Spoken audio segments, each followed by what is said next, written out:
All right, hello. Welcome to Grim and Perilous Plays. We are playing Heart tonight.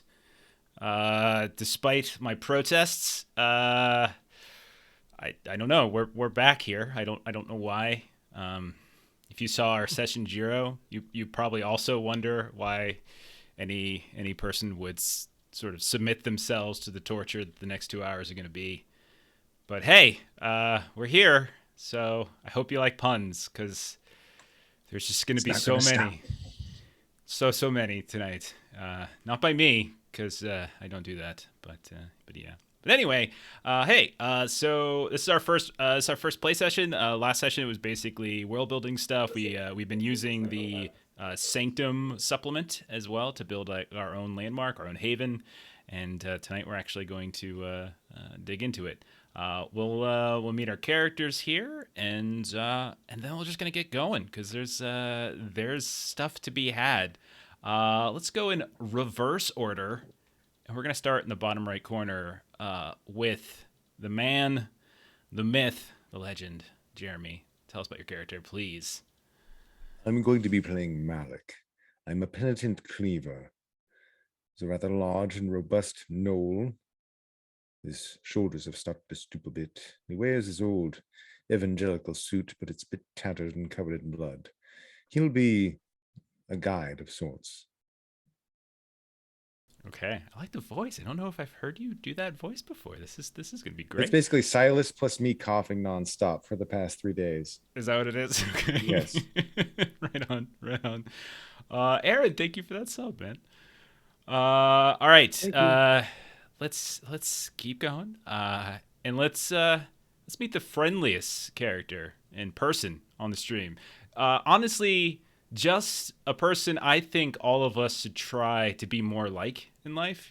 Just really, I just started playing with this guy about 7, 8 months ago, and he's really changed my life for the better. Steven, tell us about your character. I thought for sure you were going to skip me and go to someone else I after know that you are. intro. I know you are. I'm gonna make you paranoid and be so nice to you, and you're like, "When's the shoe gonna All drop? right, When's the shoe gonna drop?" I'm going to download the whole session so I can listen back for my affirmations. Yes, I am Steven, and I will be playing Zenobe. Rhymes with Kenobi. I am the Junk Mage, Dark Elf. I am a kind of like what you would expect from a steampunk wizard. I've got the big floppy wizard hat. I've got bandoliers and pouches all over the place so that I can access potions and bits and gear and junk, whatever I need. And I carry two very old fashioned pistols. Also, my hair is constantly wet and dripping. It always looks like I just got out of the pool or the ocean. Oh, that's interesting. Is there a reason for that you can share with us, or is it just Uh, yeah, like we would have known each other a bit by now, right?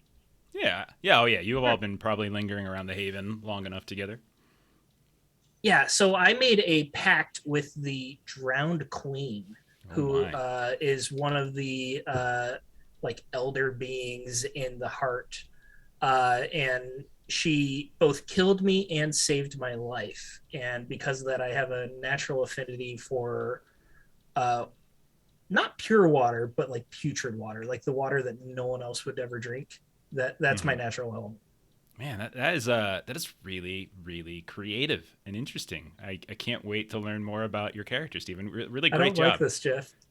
I don't like Uh, this. This is a trap. I like watching Chuck's face too when I do this. uh, Top row, Mike. Tell us about Dante. All right, so I'm Mike Bossler. I'm playing Dante, who is a Drow hound, who has a calling for adventure. Um, let's see here. I don't think he has anything super interesting like being drowned and resurrected or anything like that. He's just a good old hound. Nothing wrong with that. Yeah, Security of the landmark is at stake. Go to exactly. go to Dante and all the hounds. Exactly. Perfect. Let's move it on over to Chuck, a lighter Chuck. Uh, Uh, I don't want to talk about my character right now because I have a magic trick for all of you. I call it a magic trick. Really, it's just me trying to single white female Steven So just watch this. I'm going to cover my camera and you just wait. It's going to be great with whatever this piece of paper is. It's a 4-wheel alignment for $99.95. Then $500. That's a great deal. $999. It is an Save amazing deal. 50%. But then look at that. I'm Steven now. You shaved all your hair in the time it took to put that paper. I did. up. It's Wow. amazing. I'm Pretty fast. Steven. It's really Jeff. fast. Jeff, you're a great GM, no matter what people say. Look, I'm Steven. It's great. Okay. All that. Oh, hey, Chuck's back. Oh, I'm back. okay. I'm here. Nice to Thought I meet screwed everyone. up the overlay somehow. My bad. Yeah. No, Oh. I'm playing Lucius, a Drow heretic, proud adherent to the tenets of the meat tree. All hail his blood-soaked foliage. I don't know. I haven't come up with anything cool to say. No, it's fine. We got time. That's all I got. Yeah, right on. Not everyone can be as good at this as Steven. So you only spent a short time as Steven. Probably haven't yet learned his ways. I haven't taken it all in yet. Yeah. And then finally, we have Mr. Grim and Perilous Plays. Adam, tell us about Esma. Hey everybody, I'm Adam, and I am playing Esme. I'm just so delighted to be here. I am a heart song Drow deep apiarist, and every day is a wonderful day. Every day is a great day, and we're here to worship the meat tree, and it's going to be great. You should join us. Yeah. All right. So, and sadly, we have no Jen tonight, but hopefully we'll have her back next session. We'll say she's probably busy doing some kind of ritual for the meat tree right now. Our resident witch, they had to do rituals to for whatever superstitious, realistic reason. We don't know for sure exactly, but all right. So if you didn't watch our first session, we made a sanctum. We made a haven where we're kind of use as home base. We're going to journey out for them. Is on tier 2 of the heart, which means it's pretty weird. It's pretty dangerous, but not as dangerous as tier 3 and as weird as tier 3. So, but still kind of a creepy place. We ended up calling it Bleeding Hollow. I think where we ended up on. It is a haven that's built around an occult religious order that worships a meat tree. That is a tree which I believe we had been talking about having the was it the branches and the trunks were going to be more like bone or something like that, and then the fruit that would spring from the tree is the meat. This is a place where cleavers, like Jeremy's character of Moloch, often journey here to see some sort of divine location. It's led by a group known as the Arbiters, who are trying to preserve this place, regulate like meat distribution. There's a whole like rebel group, the Cutters, who are trying to spread the meat tree across the heart, giving little small sprigs of the meat tree and journeying to different places around the heart to plant them and try to grow additional meat trees. There's also a meat workers union, because why not? Who do all the heavy lifting in this place, and so that's where we're at. Yeah, Snail. It gives me Forest of Meats. That was a location from UVG I really wanted to get to, but we didn't. But that had us written all over it. It definitely reminds me of our Things from the Flood game too. All right, so shall we get started? Let's see. Yeah. Let's do it. Let's get I'm gonna go ahead and play Meat Corridor as I'm using the Tabletop Audio official soundtrack for Heart, and one of the tracks' name is Meat Corridor, which I just believe is like the Star Spangled Banner or whatever for Bleeding Our new Hollow. theme song. Yeah, so we're gonna put that up. Okay, so here we go. You all, this is where we're gonna start. Morning Matins is just finished. Various worshippers and such have gathered around the meat tree, and people are dispersing. You all might be here. Maybe you've been spending time at the winery. There's a blood winery nearby that people sometimes go to sort of repair. They use the various taps that they stick into the trunk of the tree to drain this strange blood that comes from who knows where. And there's been there's been a little bit of unsettling news and distress starting to circle around the various meat workers union, and a woman, human, by the name of Jamet, approaches the five of you. It looks as though Zelina has wandered off with some of the other witches as they're kind of continuing their various rituals. She's got this curved scar across her forehead. She's known to be a fairly influential figure among the people. You would probably know her as an archon of the union. Like, she's like a supervisor. She, kind of makes sure the people are, in good order. I'm gonna say, Lucius, you've had a previous encounter with her. Yeah. What was that encounter, and how does she view you now? Where is she? What is she coming at me with? Well, she's coming to request aid from you all, but at some point in the past few weeks, months, whatever it might be, you had an encounter with her. Like, what was that encounter, and how does she view you now? Oh, yeah, she was trying to figure out what I had Lucius's voice figured out the other day. So I'm not going to do it now because I forgot it. She was very much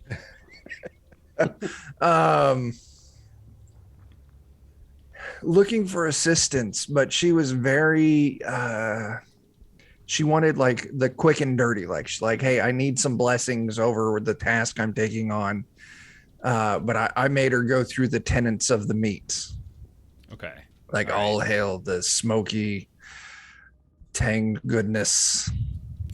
Okay. Briskets, the tri-tips. What if So- we feed by the tree, we bleed by the tree? So when she approaches the group, you can see she has kind of a skeptical look on her face, that like her eyes kind of dart over to Lucius a little bit, and she says to her, "I would request your assistance. It is," and here she like stares at Lucius. "It is a matter of some urgency, so if it's possible, could we bypass the usual rituals and get right to the request? It comes from the very people that live, your neighbors. They need your assistance, if you would be so kind." Of course. It seems, I know you all have recently returned from a journey, but, and I'm sure you would want some respite first, but perhaps you have not heard, lately we have, seen a rash of missing creatures, within the haven. Carrion pigs have disappeared. Tunnel goats have gone missing. Scrap cats that people keep as pets. We cannot find them. And we presumed perhaps it was some heart's blood predator on the outskirts, but, well, it does not seem to be the case. And we are even more concerned now as, while the fly stings one of the tenders, their apprentice, a knoll pup by the name of Bashar, has now also gone missing. We asked, and she turns to Dante, we asked your hound associate to investigate. But unfortunately, it has been several days now since he was enlisted, and he is no more. He has not returned and given us word. Well, one of the hounds gone missing. It must be serious. All right. Think So sounds what like do a you job for us? what do you know about the hound that's gone missing? Do you have a name or attitude or anything about him? Some sort of detail? Let's call him Seamus. Okay. He's a very serious guy, Okay. right? So he's like a no nonsense guy, like very like militaristic, like by the books guy. So that's Okay. why like Dante would be like, yeah, if he's gone missing, shit's happened. he's not one to slack. Yes, very, very serious. He was willing to help the people. They asked him, and now they are hesitant to ask you. I regret to inform you that some of you alarm them, but I explained that you all would be willing to help. Could you perhaps investigate?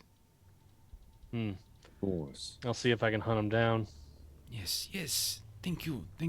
I look at her very confused as my wet hair drips on the ground.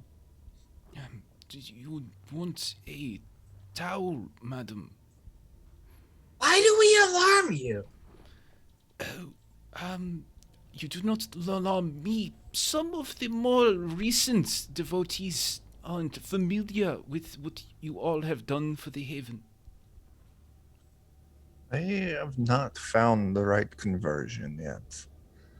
Now they must embrace the meat tree, and they will find no cause for alarm. Maybe they Yes. should just get to know us a little better. Yes, You could use a better PR team. I believe that should you be successful, this would very likely help in getting to know you, in making you more palatable among the people. Palatable. Palatable.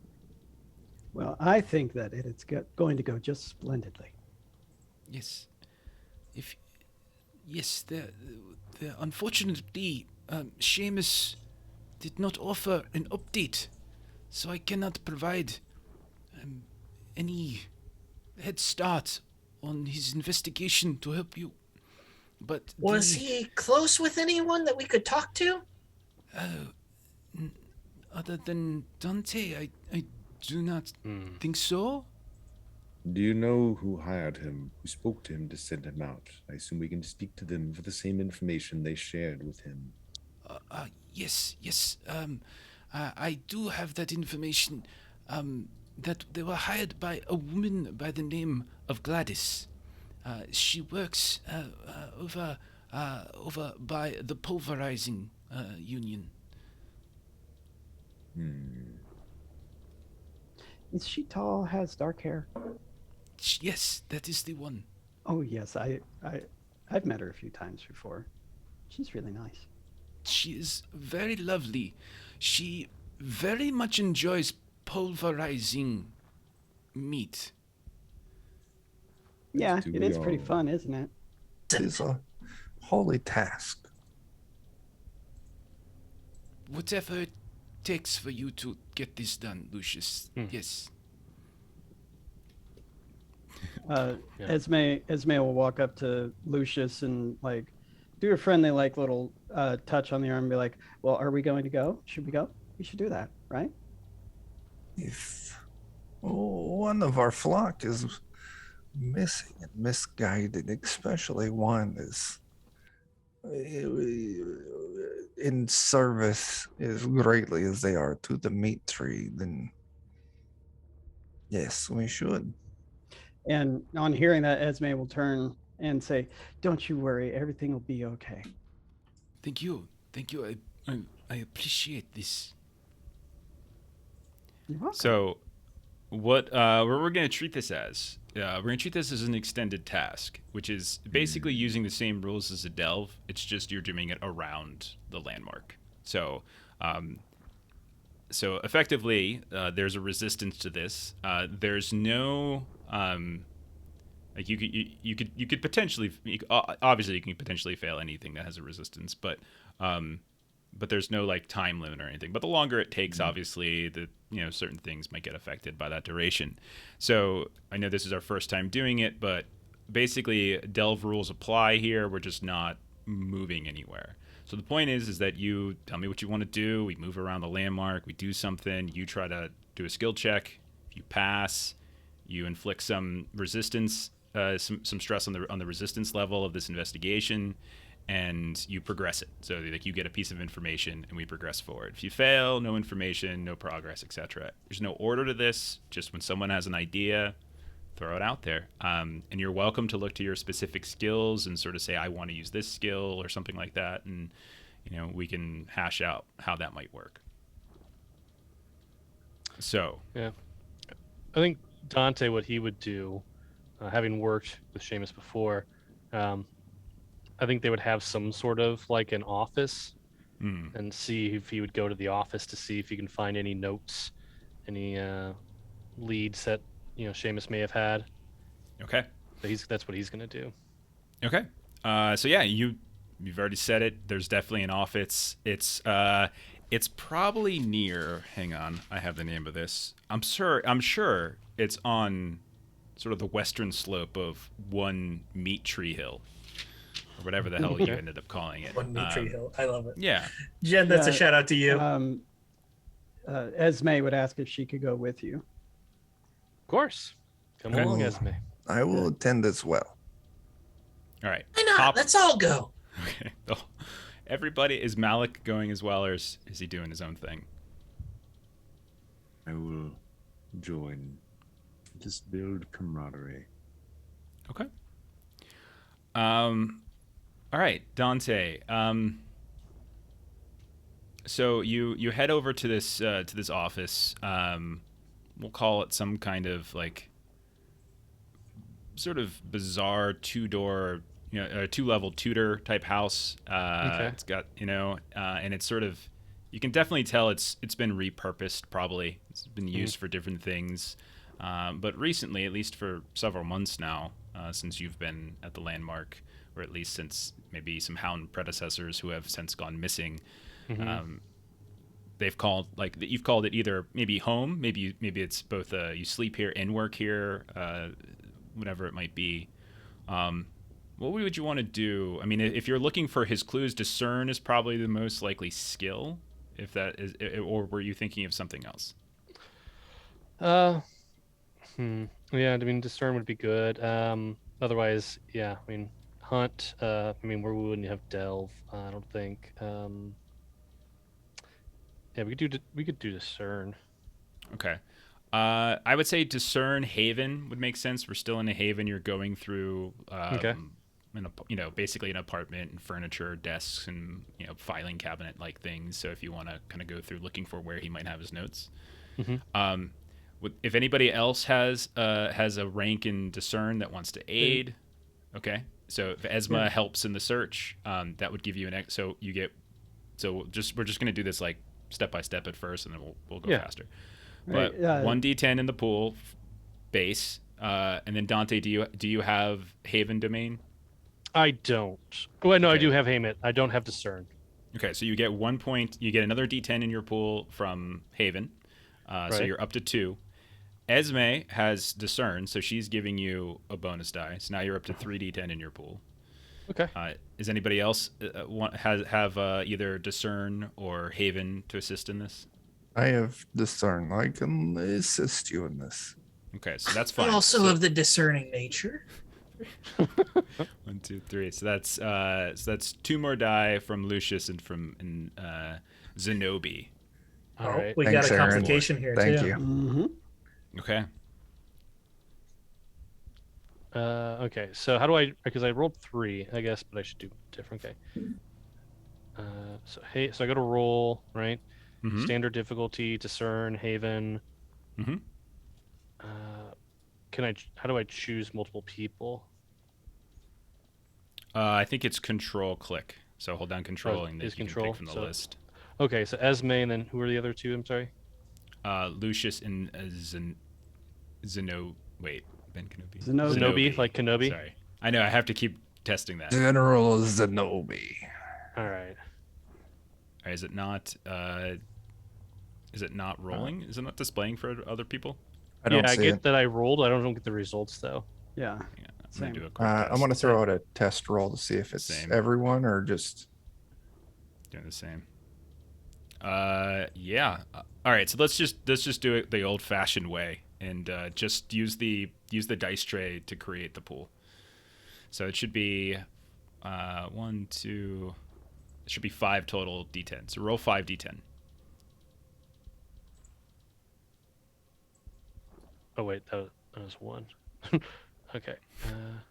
What D10 Oh, that plus was five? +5. Okay. Okay, I see how you do it now. Sorry. Okay.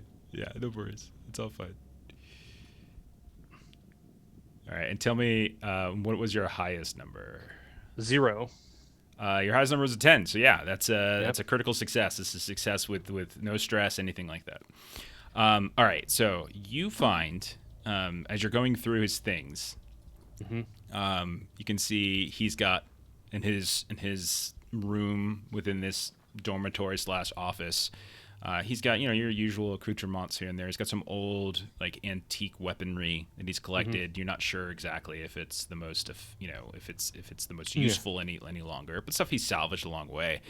But you also know that this is, we'll say there's like bunk bed style, and you know that he tends to keep a journal like tucked underneath the mattress of the bunk above his, and you pull that out and you learn that the tender by the name of in the past he was investigating while the fly stings, which is an Aelfir tender who works with like tenderizer within the landmark. He was doing some research and investigating, and apparently he's known to be a fairly abusive boss, and tends to sort of berate and belittle their apprentices, like very embarrassing and stuff like that. And there's been kind of several complaints. There were no complaints about like violence or anything like that, but it was more just he had a tendency to just completely embarrass the folks above others. So fly, or while the fly sings is their name, right? While the fly stings. Aelfir often have like that half hyphenated phrase name. Okay. He's a high elf, so I off the bat don't like him. Sure. So, I think Seamus was investigating this high elf. And the other thing Shared you get to do information. is you get to roll a d6, because you can inflict some stress on this. It'll be, or excuse me, d4. Roll 2 of them because you crit. So roll 2d4, and that'll reduce the resistance level of the investigation. You are rolling rocks tonight, man. Nice. Okay, so that's that all. It's yeah, you're almost 2/3 of the way there. All right, so you have a little information about his boss. Who would like to kind of further the investigation? What's the next step in this? If we do wish to speak with this Gladys, she does need to meet her union quota. So she might need somebody to pulverize on her behalf. I understand the delve skill is used for physical activity, am I correct? Depends on the activity. It's probably, I mean, like, delve is usually for sort of like, progressing adventurous stuff. Like it's kind of the all-purpose skill on but it doesn't on like a delve or an adventure, but it doesn't have to be.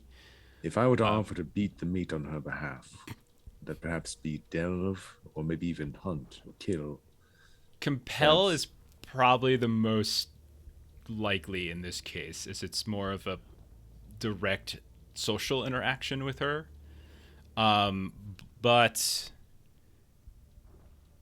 if you want to make the case that you're going to do this so that somebody else can then perform the conversation, she won't leave her work because she'll miss her quota.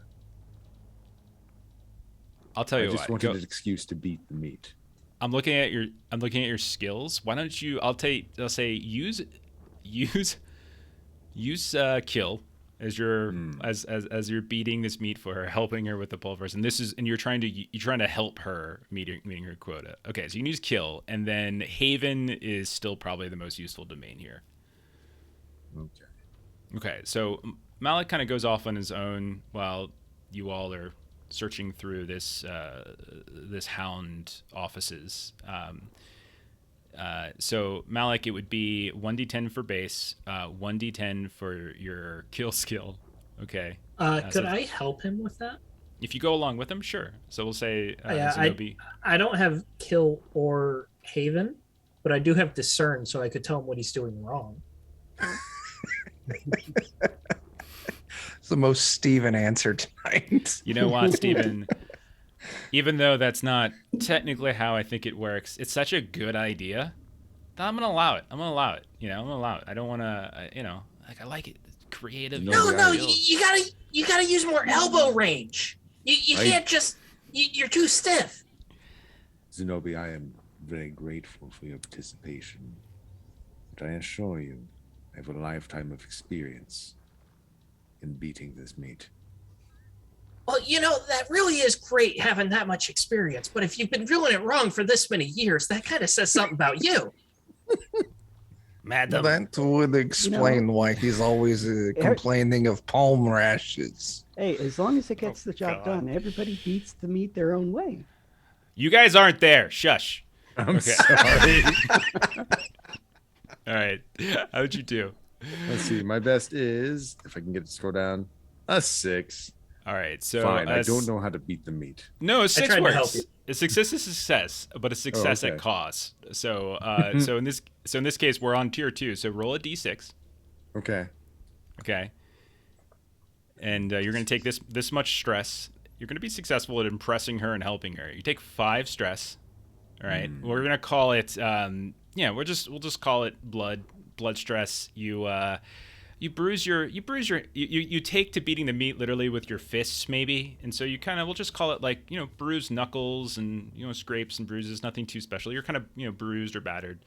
And then if you have protection, do you just subtract that from the number? Yes, it's if you have blood protection, it's just a flat reduction. Yep. Okay, gotcha. And so then what I'll do is I'll roll for Fallout now. So I roll a d12. And I rolled 11, so you should be fine. So the Fallout die, if it's equal to or under than your total current stress, you would take a Fallout. So okay. You don't take it. So it's really like your hands will be fine in like an hour or so as you kind of flex them. So it's not like it's anything permanent. So it's not Fallout. It's just basic stress. But she says, I appreciate you helping very much. It has been a very difficult time. 3 of my tenders have not come in because they are worried about their children. They have heard about pets, and they have heard about poor Bashar has gone missing. Plus, there are these very peculiar burrows that have been spotted here and there around the town, and sometimes in the backyards of people's homes. And they are very worried about whatever these creatures are coming up to snatch away our little ones. Go ahead and roll a d4, and this will be how much you actually do to the how much you do the resistance to the delve itself. Here comes the 1. There you All go, right. buddy. All right. So you've reduced between you and Dante together have reduced the resistance from 12 to 3 as a team. There you go. Who wants to do something else? So you've heard rumors about burrows of animals, or like burrows popping up around town. You've heard rumors about while the fly stings being abusive towards towards his apprentices and Bashar. What other things would you like to try to do here? We would eventually meet back up. Yeah, it's fine. This is all very fluid. There's no reason to be too precise with time. Esme would see that and she would go, "Oh, what happened to your hands?" To Malik. The Mr. Cortez, so I pulverized on her behalf. I realize now, thanks to the guidance of Zenobe, there are ways that I could improve myself, and I am grateful for your counsel. Yes, well, I mean, surely we should do something about your hands, though. No, he meant my counsel. He was grateful for that. I understand. It's okay. Don't worry. I just am concerned for his well-being. It's Let fine. the wounds stand. Well, but if we... Okay, all right. You I can wait see. until after the investigation. We should investigate. You could wash him off. It'd be fine. Rub some dirt in it, I promise you. I don't think that's how it works, but Okay. That is an idea that is worth pursuing. The meat from the dirt from the base of the meat tree, it will sanctify and purify the wounds on your hands. You just have to let me know how that turns out. It will be But I believe in you. fantastic. Sounds like a couple of our leads are to maybe suss out these burrows where they go, or perhaps we can talk to this high elf, see if we can The get anything out fly of them. bites Yeah, While the fly while the fly stings. stings. while the fly stings. I would be in favor of talking to him first. Yeah. Not much of a talker, so Okay. I will make him talk. So Dante, Lucius, you head over to meet the Aelfir while the fly stings. You head over to the tender wing of the of the meat working process plant. It's, you could tell like the whole place where like all of the processing of the meat is done has, it's this hodgepodge of like old, tech, like this sort of metal salvage from probably a Vermisian tunnel nearby or a station that is no longer in use. But also you can see what looks like the haphazard repairing of using whatever kind of earth that might have popped up in some of the tunnels. And you can hear the sounds of like animals, because it's not just the meat tree that provides, like there's still like regular farming and stuff that's happening in this area. But you Jeff, ask I think around. that's blasphemy. I'm not sure you're allowed to say that. Well, according to the arbiters, it's all about regulation and the need to find resources other than the meat tree.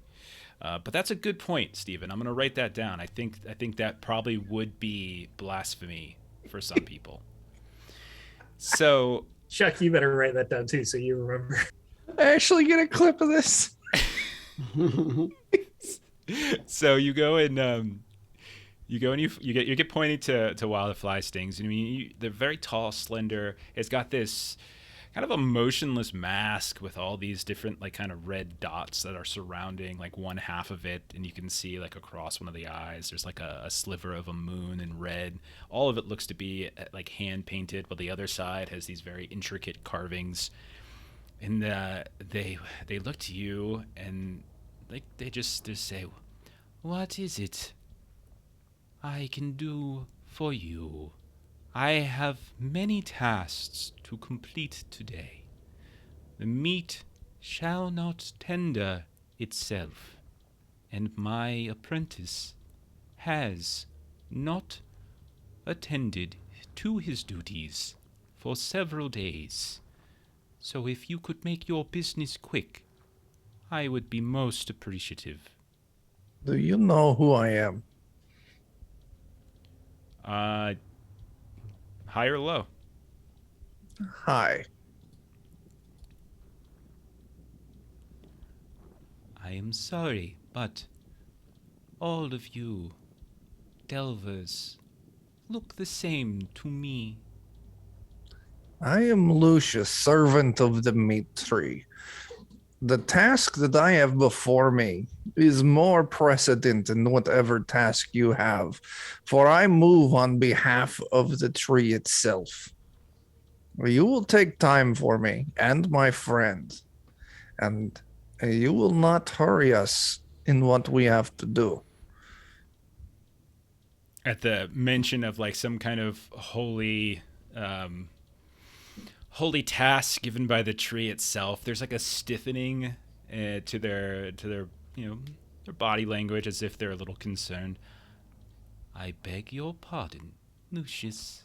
Please, if this is a task given from our holy symbol, I shall make whatever time is necessary," and kind of does this like half bow. "What is it I can do for you for the tree?" Dante, what was the name of your friend? Seamus. What do you know of Seamus? "I know that he is one of the hounds that has served this haven as security. Is that not all I should know? He is your hound friend's assistant partner? I believe if you wanted any information, your friend might be better suited to provide. Yes, but we have been directed to you for provision. So, don't move there. Just stand right there for just a moment. I'm gonna pull Dante to the side. All right, man. What the fuck are we asking this person again? I get so up in arms about being able to belittle a fucking elfair, but sometimes I get ahead of myself. Yeah. So I mean, we know he's an asshole, right? He We likes know he he's likes to yes. berate and belittle his workers, right? Um, I think probably Seamus was either investigating this guy or seeing what ties he had. But you know, if this guy has a missing apprentice, that maybe Seamus came here to ask him about that. That is it. So All right, but good huddle. All right, break. Yeah, break. All right. Very well. Thank you for your moment of patience. You have an apprentice who has gone missing. Yes? Tell me everything about them. All right, so let's do a check. Compel is the most obvious to use. Haven is also another one. I know that Dante's got the Haven domain, so he can give you. Haven. Yeah. So you got 1d10. Do you have Compel or Haven, Chuck? No. Okay, so you have 2d10 that you're rolling. Oh, this is gonna turn out great. I mean, Fine. I could tell him what he's doing wrong. You could. You should have came just to tell Chuck what he's doing wrong. There's Okay. many things. Oh. So that's unfortunately that's a fail. Roll a d6 there, Chuck. I made my dice look like meat. Chuck, go ahead and take 1 point of stress. I'm not unless I roll a 1 on this d12. You're cool, and I rolled a 1. So Well, I assist. So I take the fall. I take the stress too, right? Yeah. So we're gonna make this mind fallout. Okay. Let's do. So that is mind stress. Yeah. Yeah. Yeah. Which will clear now that we've taken fallout. Yeah. So the stress will clear, and so you'll take a mind fallout. Let's call it like I don't know, clouded maybe, something like that.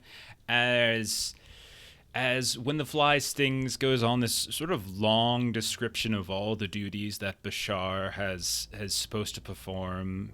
He goes through all of the questions in sort of overly meticulous detail, to the point where the two of you kind of grow a little impatient, but also your mind begins to drift here and there. The smell of the fumes that are used to help tenderize the meat begins to sort of assault your senses, and you kind of get this sort of strange clouded dizziness to you, where suddenly you are out before the meat tree in the square.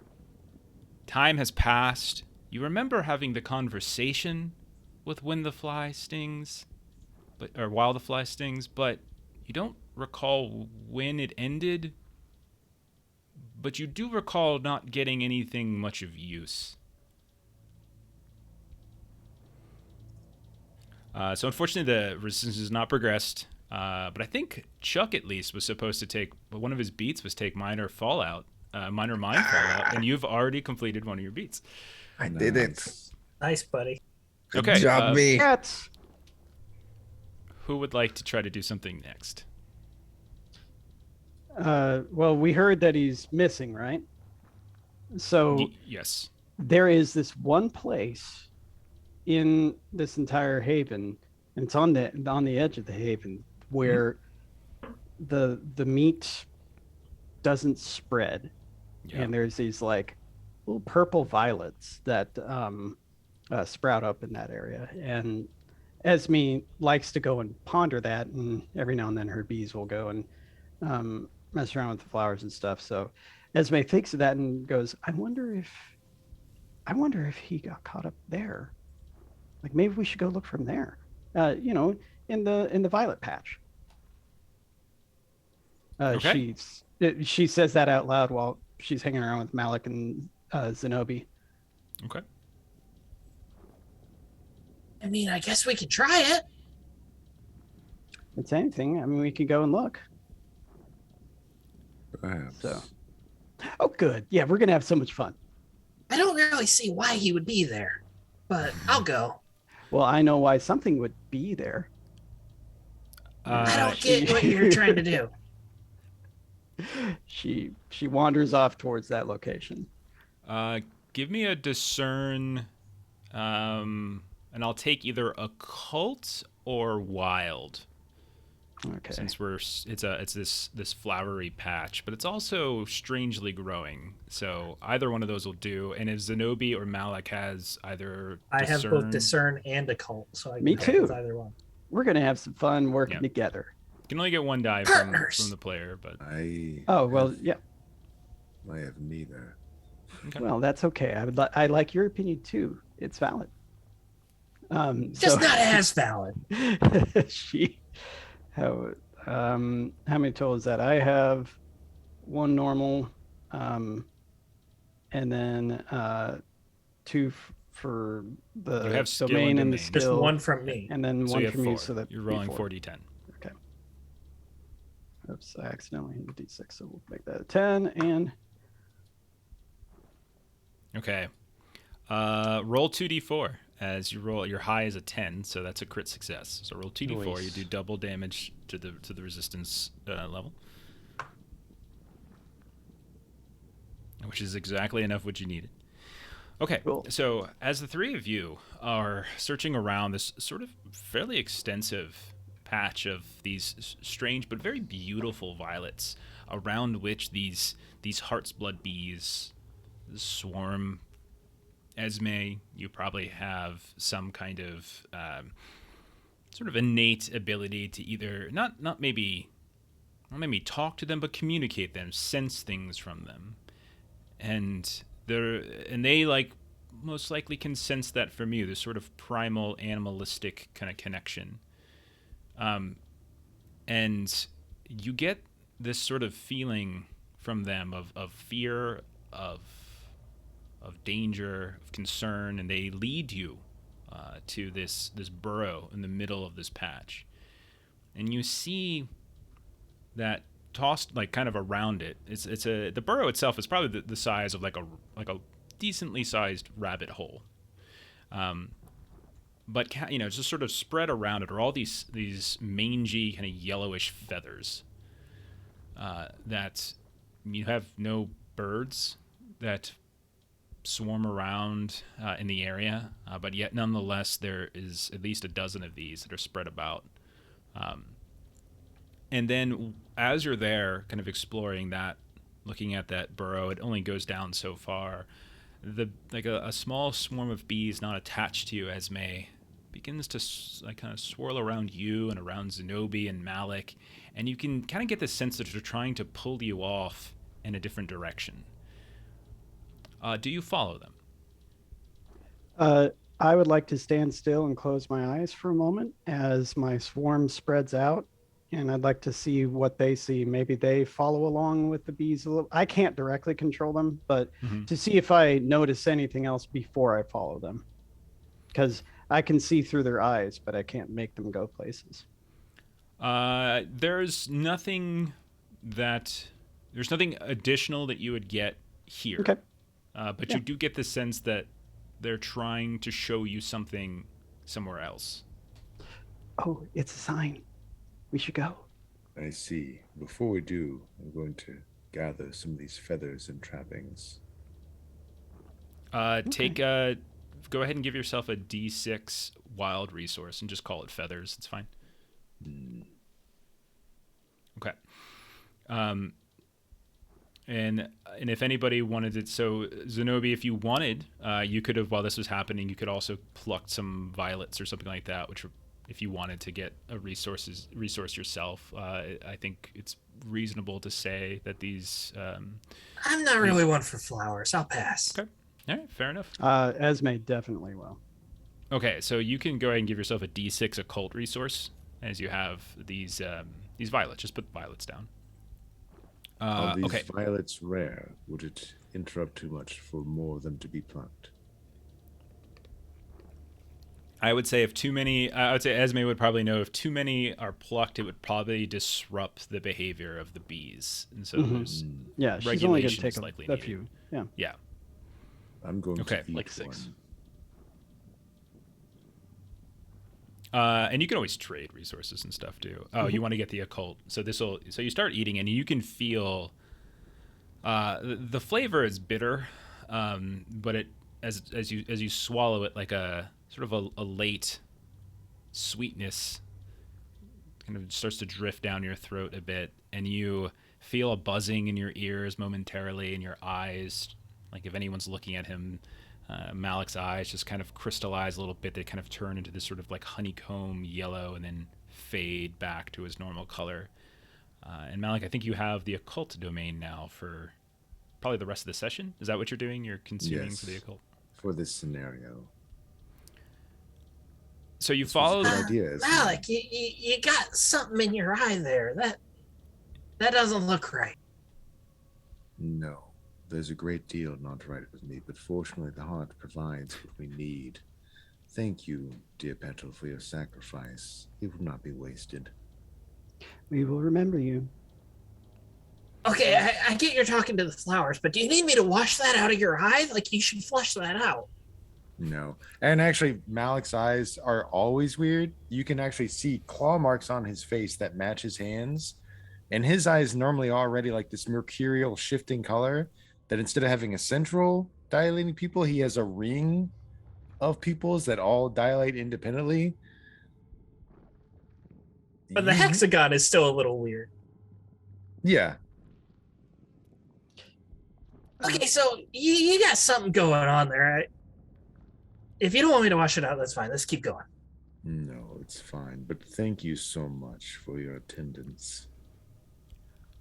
So Esme starts following the bees. Yeah, so the three of you follow the bees, and they lead you to this derelict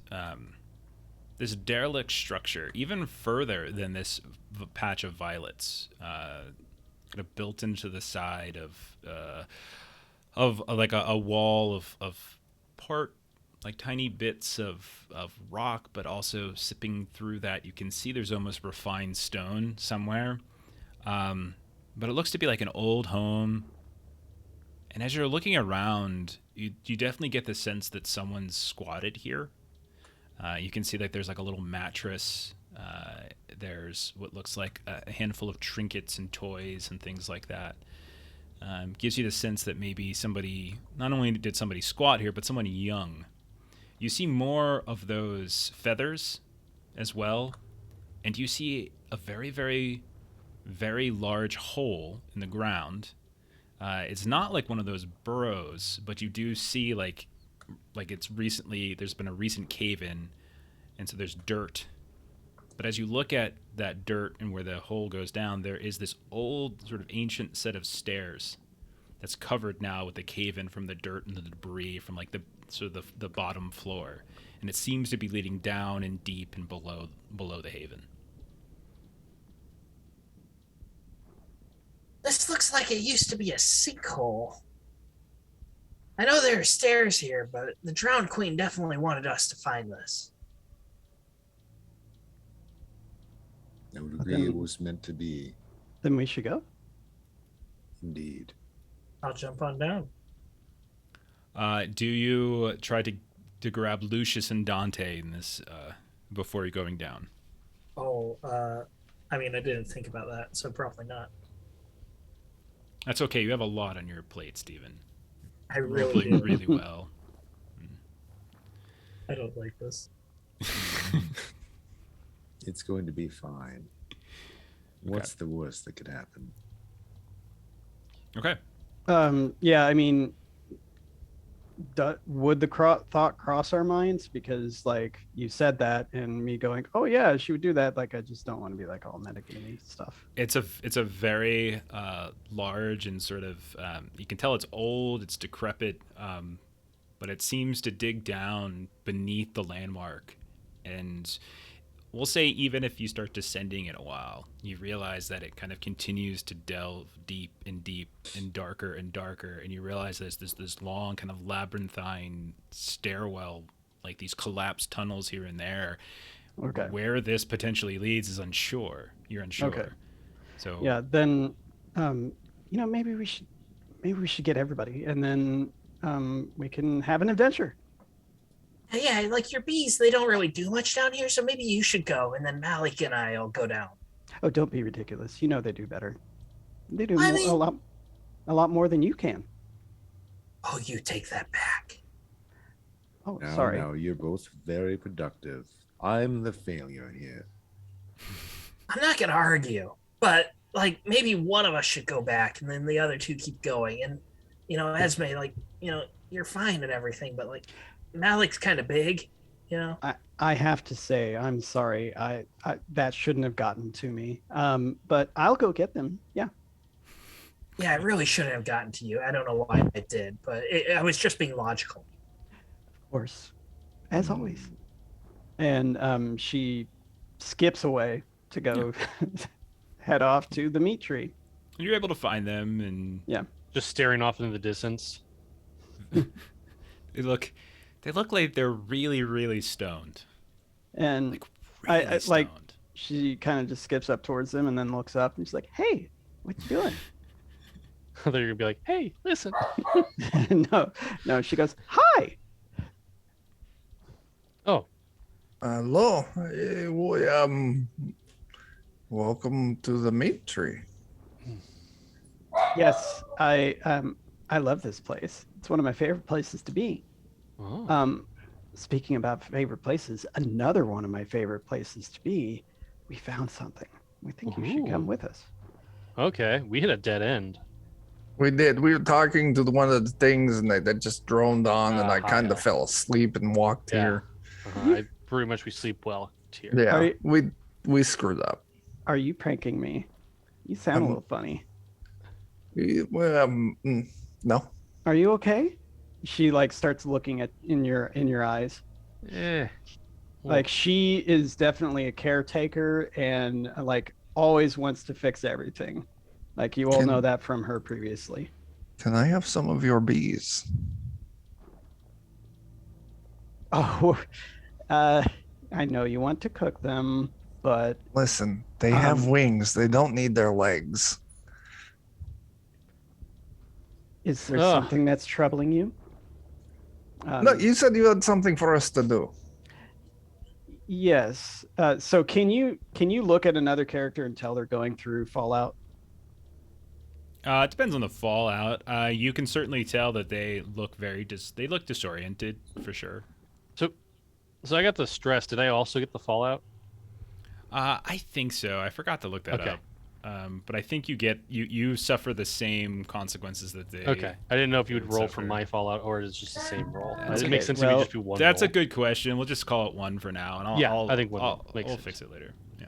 Okay. I can't help but notice you may have had some troubles and you're asking for a B, and I can come to a compromise with you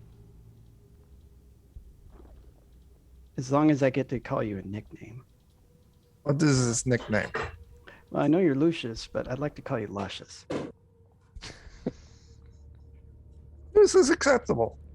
Okay, so hey there, little guy. Are you ready? Are you ready? It's time. It's time for you to do what you're supposed to. And she holds out this bee, and it buzzes towards you, and it lands. She's like, "Now, don't smack it. You can have it once it's done." And it stings you right in the neck. Okay. Where's my as- EpiPen? I'm allergic. I'm allergic. I have the minor ability for my major ability of Blessed Toxin that once per session, I can remove minor mind fallout from an ally or allow them to ignore the effects of major mind fallout for the remainder of the situation. But this removes minor completely. It's so good. Nice, awesome. Very nice. So which And- one of them do you aid? I aid Luscious because Okay. he's letting me call him Luscious. Okay. And then She's like, "You're not doing so well yourself either," as she looks at Dante. And was it? It was definitely mind, right? Yeah. Okay. Mind fallout, yeah. And mind stress. Right.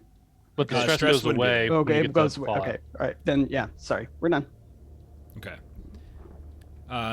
So we'll say, just to sort of fast forward this a bit, the three of you head over to where the sort of that derelict home is on the outskirts, the squatter home. You descend down the stairs, and it's a ways before you find Zenobe and Malik. And when you do, you find that they have reached not the bottom of this long, winding, labyrinthine staircase, but certainly a blockage, as in the way of it, you can see that there's this colossal sized head that has just blocked the staircase moving down.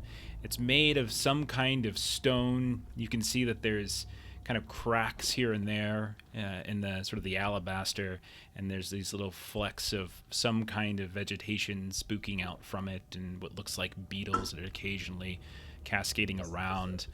The most notable feature, like this, they have like sort of blank looking eyes, and not any real sort of, you can't really get a sense of an impression. The chin seems to have been broken off, but there is a hook nose, very like almost like animated Batman, penguin type look to it. And it just seems to be blocking your way forward.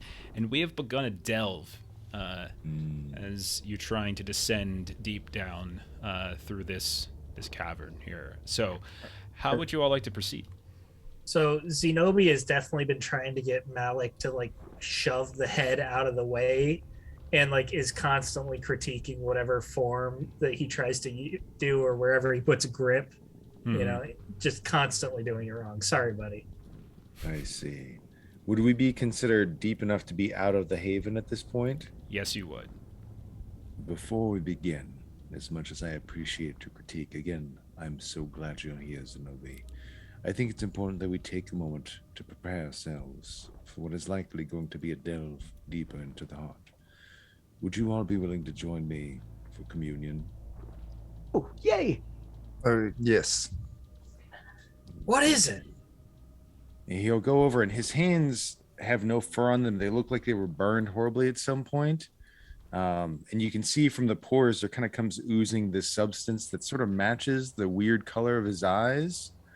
And they seem to kind of flicker in and out of reality for a moment. And he'll just walk over to one of the walls, trace some sort of sigil, and the wall will begin to bleed.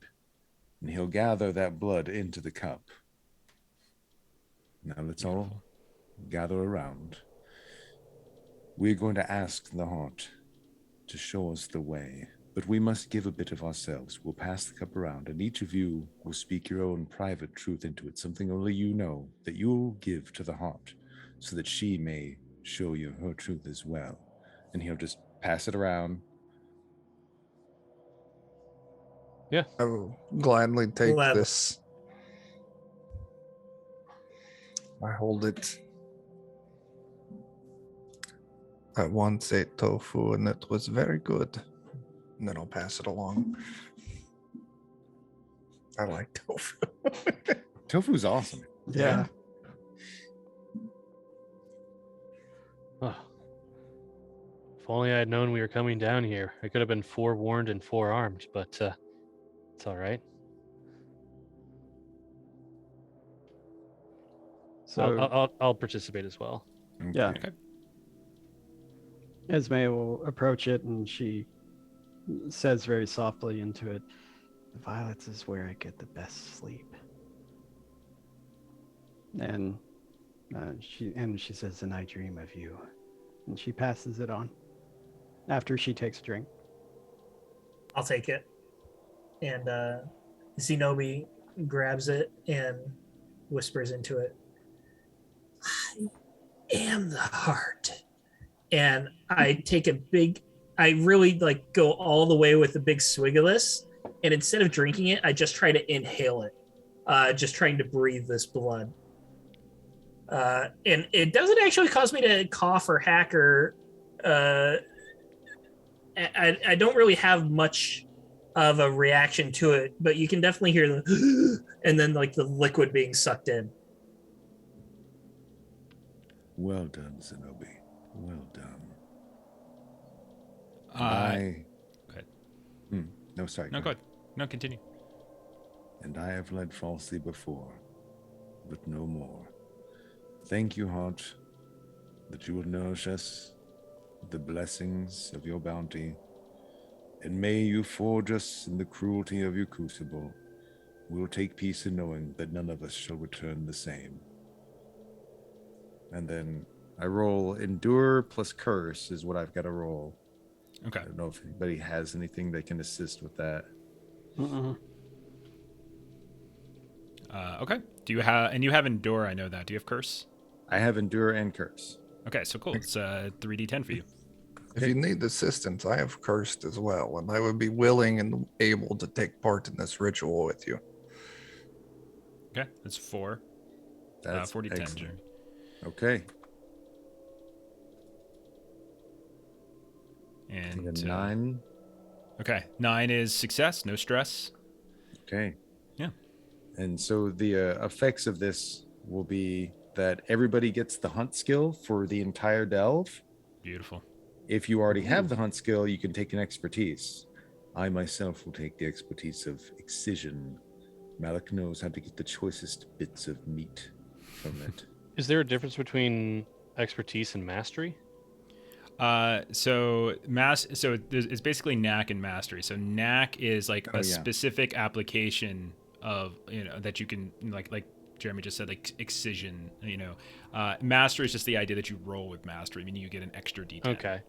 Yeah, because I thought when you got like a skill twice, then it became a mastery. Yeah, you this get is more you like get a specific application of it. Yeah. Okay. it's like if you're good at hunting and you want to say, but I'm really good at tracking, Exactly. or something Exactly. like that. So Yeah. that's one thing. Everybody gets a skill, or you get a knack if you already have the skill. The other thing is, we all inflict 1 stress more than normal. Anything we do, anytime we inflict stress, we all inflict 1 beautiful. more stress for the entire delve. Okay. Remember that, because I Thanks, will buddy. probably forget it. And Dante, we sort of montaged him getting you and bringing you out, but you would have had time to do your forearm. So I like in the time it took Esme to get you guys and come back, you could have easily gotten some equipment. Like Esme is telling you, like, hey, we're about to go. Okay. And leave, Oh, so you okay. have time. Cool. Yeah, because I got this cool ability to where if we take like an hour, me and whoever else wants to participate, like I get to choose one thing. Like I can choose for my kill equipment to have the brutal tag, delve equipment to get the trusty tag, gain blood protection, mind protection, or supply protection. So if I know we're going into a delve, I probably would have picked the trusty tag. Okay. I don't think we have any equipment, but you always get like a D4, right? Yeah. So does you anybody basically roll 2D4 and keep the better. Yeah, so if anybody, I mean, we can say that anybody can get it. Like, I have no Okay. problem with sort of hand waving the fact that, like, you're not. Sure. So does anybody have any delve equipment? Yes, I do. You do? Do Okay, you? so so basically what you're going to do, Adam, and if you decide to use that piece of equipment whenever you try to progress the delve, you'll be able to roll its stress die 2 times to take the better. For the rest of you, by default, if you have no other equipment or reason to roll higher than a D4, you would roll a D4. But because of Dante's ability, you can roll twice and take the better. Okay. Cool. All right. Glad I could help. All right. Awesome. So now that preparations are out of the way, you are faced with this giant, and it is colossal. Like, it is enormous. It is far bigger than the 5 of you put together. Alabaster stone of some kind, a hooked beak-like nose, and sort of an expressionless face, missing chin, and it seems to sort of block the path forward.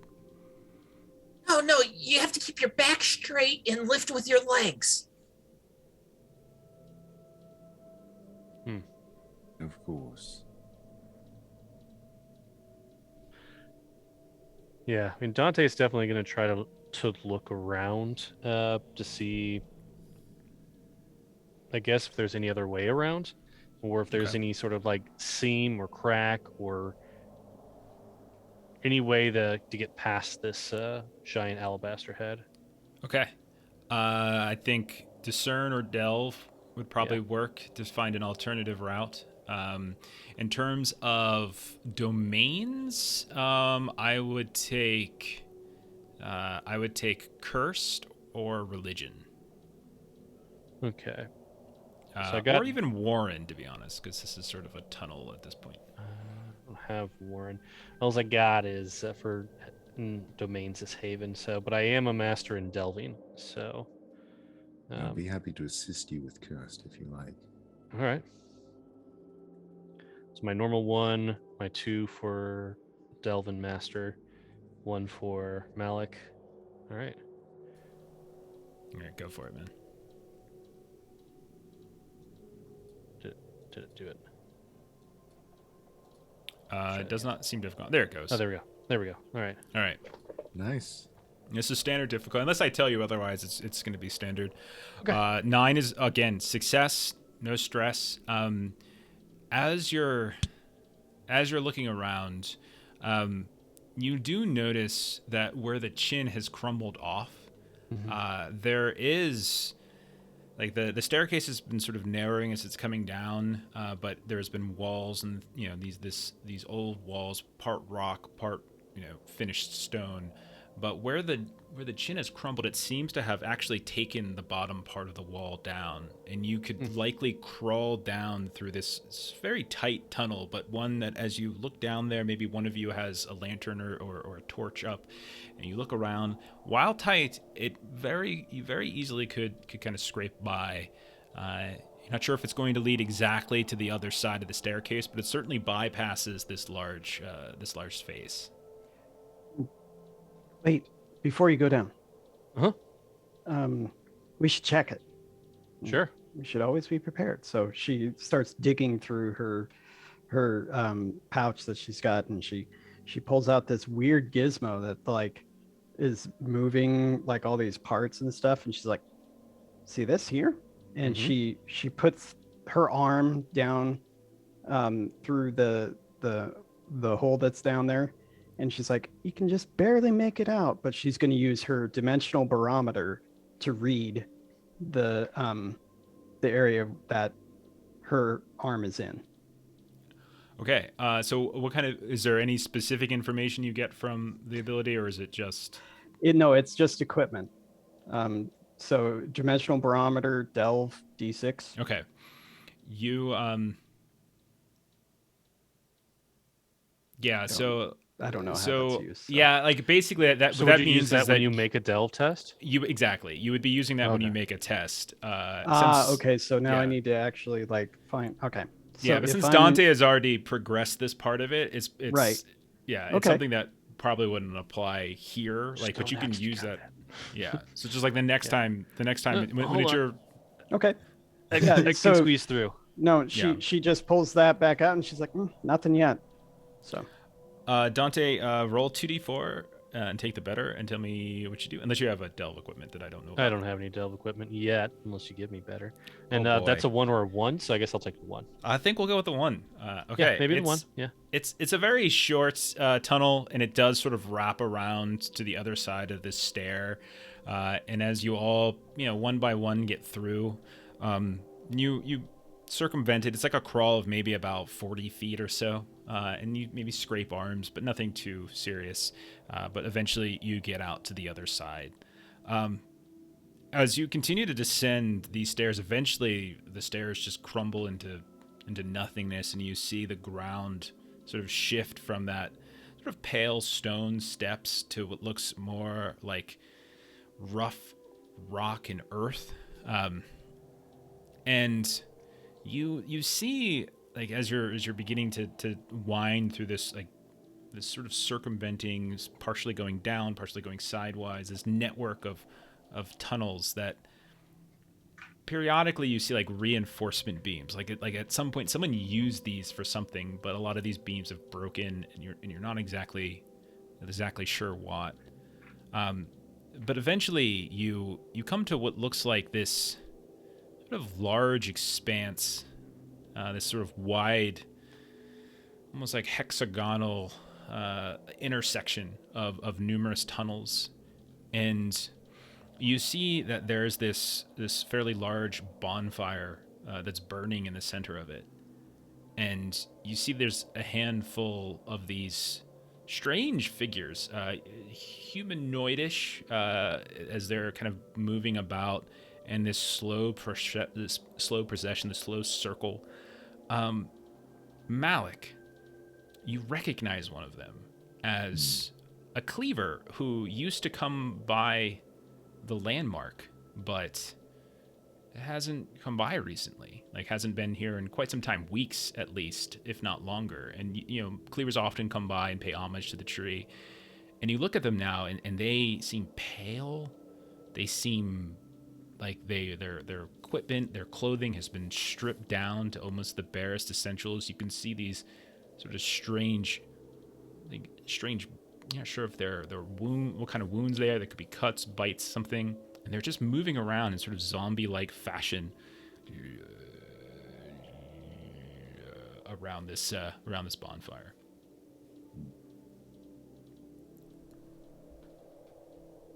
What would you It's all like to likely do? not wise. This is not natural. I were to approach. Would it Okay. offer aid or to finish him? So you move up, and you see there's a total of 4 of these. They all kind of have the look of a cleaver, or like a hunter of some kind, someone who braves the tunnels and the delves of the heart. And only one is recognizable. Do you have a name for him, by the way, for me? Uriah comes to mind. Okay. So you come up, and you can see that his eyes are just like some kind of. You look at them, and they almost look like reptilian. Like you see them, and they have this sort of vertical tint to them in some way, and they have almost like the eyelids seems to have sort of misshapen.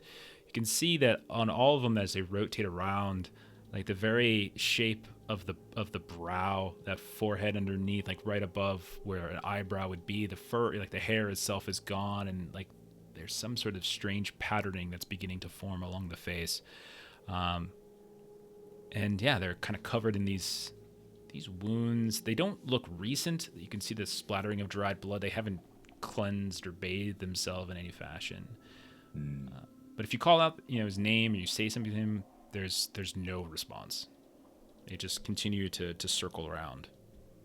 I'll do a look to see if they have any trappings of a recent kill or cleaning or anything of that nature. Like, does it look like they've possibly recently skinned a lizard of some sort?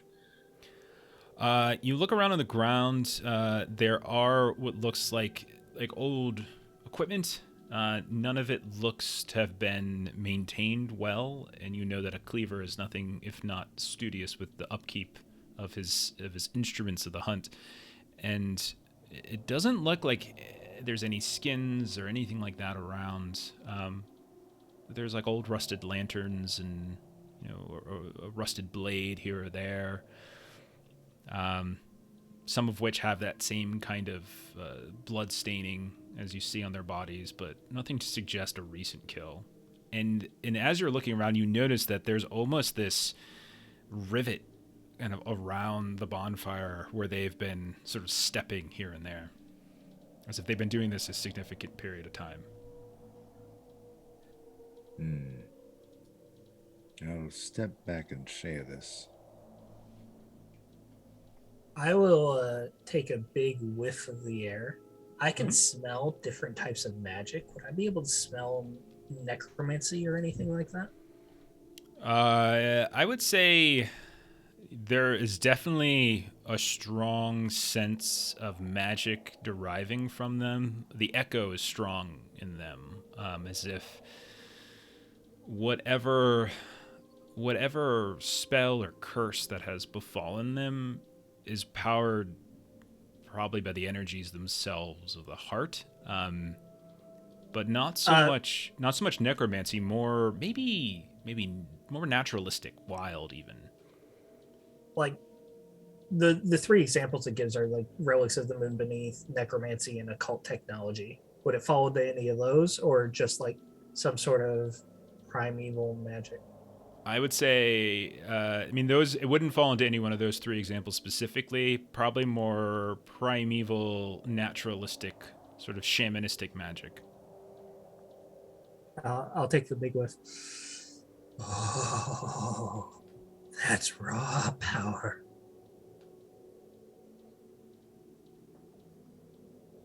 So are we going to go talk to him? They are not themselves. Hmm. I'm not sure if this is an affliction that can be cured or if they need to be saved in another way. Oh, like put down?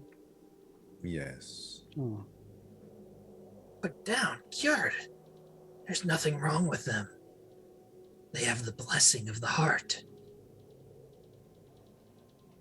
Not everything from the heart is a blessing, though, is it? Oh, but it is. It really is. Well, what do you think we should do then? As she turns to Malik.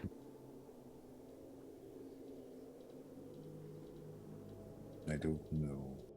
I thought perhaps they'd eaten something that was affecting them in a way they didn't expect, but it doesn't appear that way, and they've been doing this for a long time.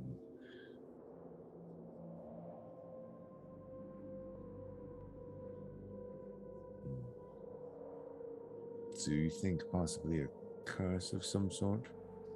No, a blessing, of course. No, Yes, yes. We Perhaps should definitely enough is clear right. them out. Well, if they're blessed, then I mean, maybe we can talk to them. It doesn't sound like this is something we're going to be able to talk our way through if they're not even responding to their own names. Sorry, Malik, Every but I think we're going to put them garden, down. yes, every garden needs to have its weed removed. I see nothing but weeds here. If they are no use. Yeah, and you know, But every hive Esme, has to have sacrifices to protect itself. if you wish to speak with them, or at least attempt it, that's not unreasonable. I think it's worth a shot. Just would all of you be ready to give it a different kind of shot if it turns into that? I'll be right beside you, of course. Of course. I will Okay. happily Yes. drink every drop of that power. Okay. Well, maybe you can leave just a little bit for the rest of us, though. Let's go talk to them. All right. So Esme will approach them. Okay. Compel is the skill. I'll take cursed, occult, or even wild. Actually. Well, she does not have compel, but she's going to walk up to them. She's going to say, "Hey there, been here a long time, have you? Perhaps we could join you for a little while and see what brought you here." As she will start to then ask a few more questions about, "Hey, what's going on here? I happen to know a few things," and she'll use her occult domain. Okay. Like to assist with the occult. So Malik, you're there talking. Maybe it's specifically Uriah you try to converse with. So being there might add that. So that's 3d10 total. And Zenobe, did you say you're aiding in this as well, trying to help? I would definitely be close by. I wouldn't probably help much with the talking. I don't want the talking to succeed. 3d10 as All right.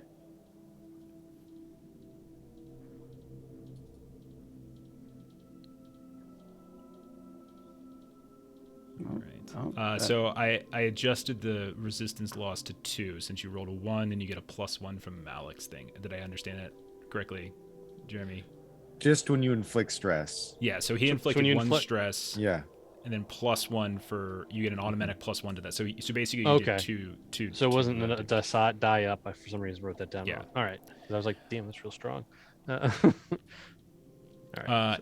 An 8 success, no stress. So all of them stop at the same time. Okay. And Uriah turns to look, eyes kind of flickering in this, like you're looking at it and you're not even sure if he's seeing you in some way. And he says, "The great worm wakes." The great worm. Okay. Anything else? We carry his flesh. You carry his He- flesh. He just does this like little sweep down his chest in like this vertical manner, and you see like as he does so, it kind of dusts off like this flaky blood, and you see like there's, as you're closer now and looking at the wounds, you realize that these wounds look like bite wounds or fangs or some kind, numerous ones. And as he does this, pulling out of the wounds themselves, you just see these, they almost look like worms, just begin to pour out of them and flop to the ground. Fierce blasters, if you wish to receive his blessing. And he just reaches up towards one of the tunnels. Follow his path. His And children wait you below. Okay. All right. Well, I guess we know where to go. And they begin to start circling again at that point. Always use a good blessing. Let's get going. So Esme's going to look over down at the worms that are on the ground and try and figure out, like, are these just worms that are growing in a wound, or are they like something extra special? I mean, they're worms. I'll say discern wild if you wanted to learn. This isn't going to affect the delve, but Right. this is just to get info. Yeah. So she has discern, but not wild. So, like, she didn't say anything either. She just bent over and started looking. So Yeah, it's fine. I think she's just going to do it herself. So there we go. Uh-oh. As you reach down to sort of look at them, Oh yeah, let's pick it up. maybe even, yeah, you pick it up and you start moving it around in your hand a bit, trying Hey there, little fella. to get a sense of it. You just you feel this like overwhelming sense of this desire, like a compulsion on you to just, your hand just continues to move further and further up as like you're looking closer and closer and closer. Go ahead and roll d6. Okay. Fuck. And you see Esma just, Oh, before she does that, real quick, she's like, her eyes are gonna like get really dark, and she's gonna give a little bit of a snarl, which you've never heard Esme do, and then eat it. take 4 points of echo. As she has 1 point of echo protection, so now she's got Three? 3 stress. Okay, let's roll this, and you're good on Fallout. Now go ahead and roll for your resistance, by the way, to progress the delve. Okay. So at that point, she is then going to take that dimensional barometer and read the tunnel. Yeah, just sort of checking them out. Sure, absolutely. And again, roll 2, take the better for Dante's thing, and then also add +1 for Malik's thing. 6 is as good as it gets, so 7 points. Nice. Okay. Nice. So, oops, I can do math. All right. You, the big thing you notice between the two as you're holding this up is that of the 3 choices, 2 of them have those reinforcement beams and occasional residue of like construction. One of them looks as though it was natural burrow by some kind of creature, and that's the one that he was pointing down. Oh, Uh, hmm. Huh. Uh, She picks her teeth a little bit and is like, well, let's get going. It's going to be fun. Any signs as to what type of creature it might be? Would it be a worm-like creature? Worm, snake, something like that. Yeah, definitely some kind of serpent-like creature. Okay, you all continue down this path, and it's relatively straight. You can definitely tell there's a slight decline to it, as if you're burrowing deeper and deeper into the earth. And eventually, you come to a kind of a cliff, and you look, and there's just this massive expanse of darkness in front of you. Occasional flickers of light as some kind of maybe like a night, like a lightning bug flickers here and there. That kind of gives you some depth of this darkness and how far it goes. But you can see as you sort of look across this cliff face, this edge, that there's these ledges, almost like kind of a series of sort of switchbacks naturally form down the side of this cliff face moving down. You would probably think that you could potentially form a connection here, if you were to map out sort of a safe switchback path going down, like where to start, where to move, and like mark it along the way. So a connection would allow you to do is it allow you to make the return trip quicker. And any other time you want to make this delve would be basically half the resistance. The downside is it'll add a D4 to the current resistance of this delve, so because it takes time. So it's if you want to do this, it's totally optional. You don't have to do it, but it does take some time. Dante's all for it. I figured you would be. Yeah, he'll definitely like take the time to do the connection because, yeah. Okay. It may be one of his active feats. Why don't you roll a D4 and we'll see how much it adds. All right. With all I've been rolling tonight, it'd probably be 4. It's a 2. Okay. I'll take Okay. that. So yeah, you managed to kind of move along this cliff, try to find, almost like that kind of Price is Right kind of plinko path down. And if anybody wants to just roll a delve here, this would be a perfect time just to make the climb and as to sort of progress the delve going down. So a delve Just 2d10. Well, it's basically the skill of delve, and I would probably take Warren or occult. So for me, it's 2d10. I got 3d10 if you want to assist me. There you go. Yeah. I'd be glad to. I'll tell you what you're doing wrong again. Yeah. I've Go for both- it. I have Okay, both Malik delve and assists. occult. So 5d10 to good. You gotta make sure you have a good footing wherever you go. You put a little bit of weight down, but not the entirety of it. Just follow your heart. Leap where it feels right. I think a 6 was my highest A roll. 6 is success. It is a success. However, there is stress. All of you will Stress. go ahead and take. I'm just gonna do one for everybody. Everyone take 1 point of stress. We'll call it physical stress. You're just winded. We'll say, it's nothing too terrible. Let's see if you get any. Let's see if like that sticks with Fallout now. Physical, you mean blood? Wait. More blood. Never mind. Blood. I was gonna use an ability before you rolled it, but now that we know it's 7, I'll wait until next okay, time, yeah, 'cause sorry about that. That would have been not good if I use it now. So Okay, yeah. So everyone just take 1 point of blood. Sorry, as you're just kind of winded going down. It doesn't stick. You can easily catch your breath, so it's not something that's going to stick with Fallout. But go ahead and roll your 2d4 and add +1. Okay, so 4. Just both of them were 3s. Both of them are 3. Okay. Yeah. So All right. Plus 1's 4.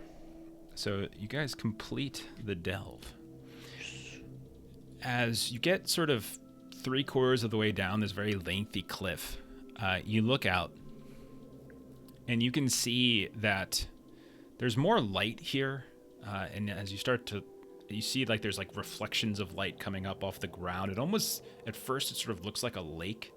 But as you start to look at it even more, you realize it's not. It's just this sort of swarm of these flickering, like bioluminescent moths that just happens to be reflecting off something on the ground. Some sort of, you're not sure if it's like glass or ice, but something that's reflecting. It's giving this huge chamber a bit of a light to it, and it kind of coats everything in this sort of pale blue color. You notice that there is an inverted temple that seems to be hanging down from the ceiling of this cavern, and you recognize some of the construction. It's similar to some of the other temples that you've seen of the moon beneath. Like there's usually some kind of dome, and it looks as though the dome has fallen off of it and kind of collapsed and shattered on the ground. So from the ceiling, inverted temple, the dome fell, shattered, and that's likely what's kind of reflecting and giving the light. You also notice that erupting out of the earth from below, you see this winding, like gnarly, huge, like thick diameter roots just exploding up out of the earth through the center of the temple itself, almost pinning it to the ceiling of the cavern. You notice too that there's all these like little minarets at like the different corners of the temple, kind of hanging upside down, and there's all these holes in them, these tiny little holes. And as you're watching, you can see there's like these little birds occasionally like popping out and kind of climbing down the sides of some of the caverns here and there, and then kind of swarming back up. There's like tons of them, dozens of them swarming about. What would y'all like to do? Once per session, I can locate a useful source of water, whether it's a stream, pipe, drain, waterfall. Mm-hmm. Would there be any sort of water like coming out of this temple? You would notice that there is some on the underneath side of the temple, on like sort of the far cavern wall. There's like a very faint like waterfall that's just sort of pouring down. It doesn't have a huge stream. It's more like a trickle, and you can see it peeking out of the side of the cavern just underneath the temple itself.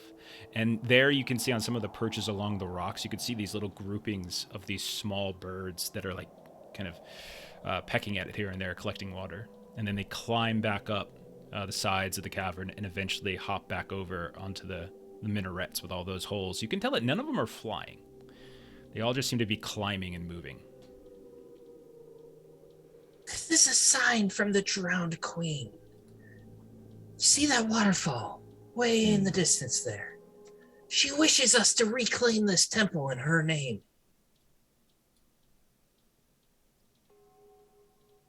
Okay.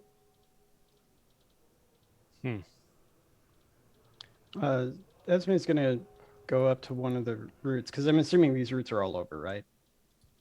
No, it's like a giant beanstalk out of the ground. Oh, okay. And you guys are right now like kind of 3/4 of the way down the cliff, just sort of looking out. I You haven't see. quite Okay, reached the all right. surface, and you're just sort of scanning and taking out. It's a huge cavern. We should But keep there's an eye out for any evidence of our missing people. Clothing, body parts, bones. Because we've seen these feathers around these barrows.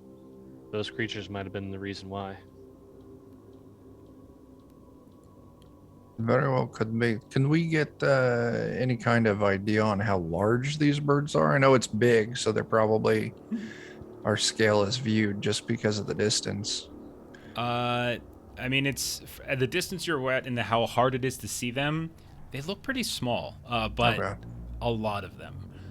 You would probably peg them at like the size of a small dog, or medium-sized dog, nothing more than that. Very well. Yes. The drowned queen hates everything that flies. We must kill him. I didn't realize you were such an adherent to the drowned queen.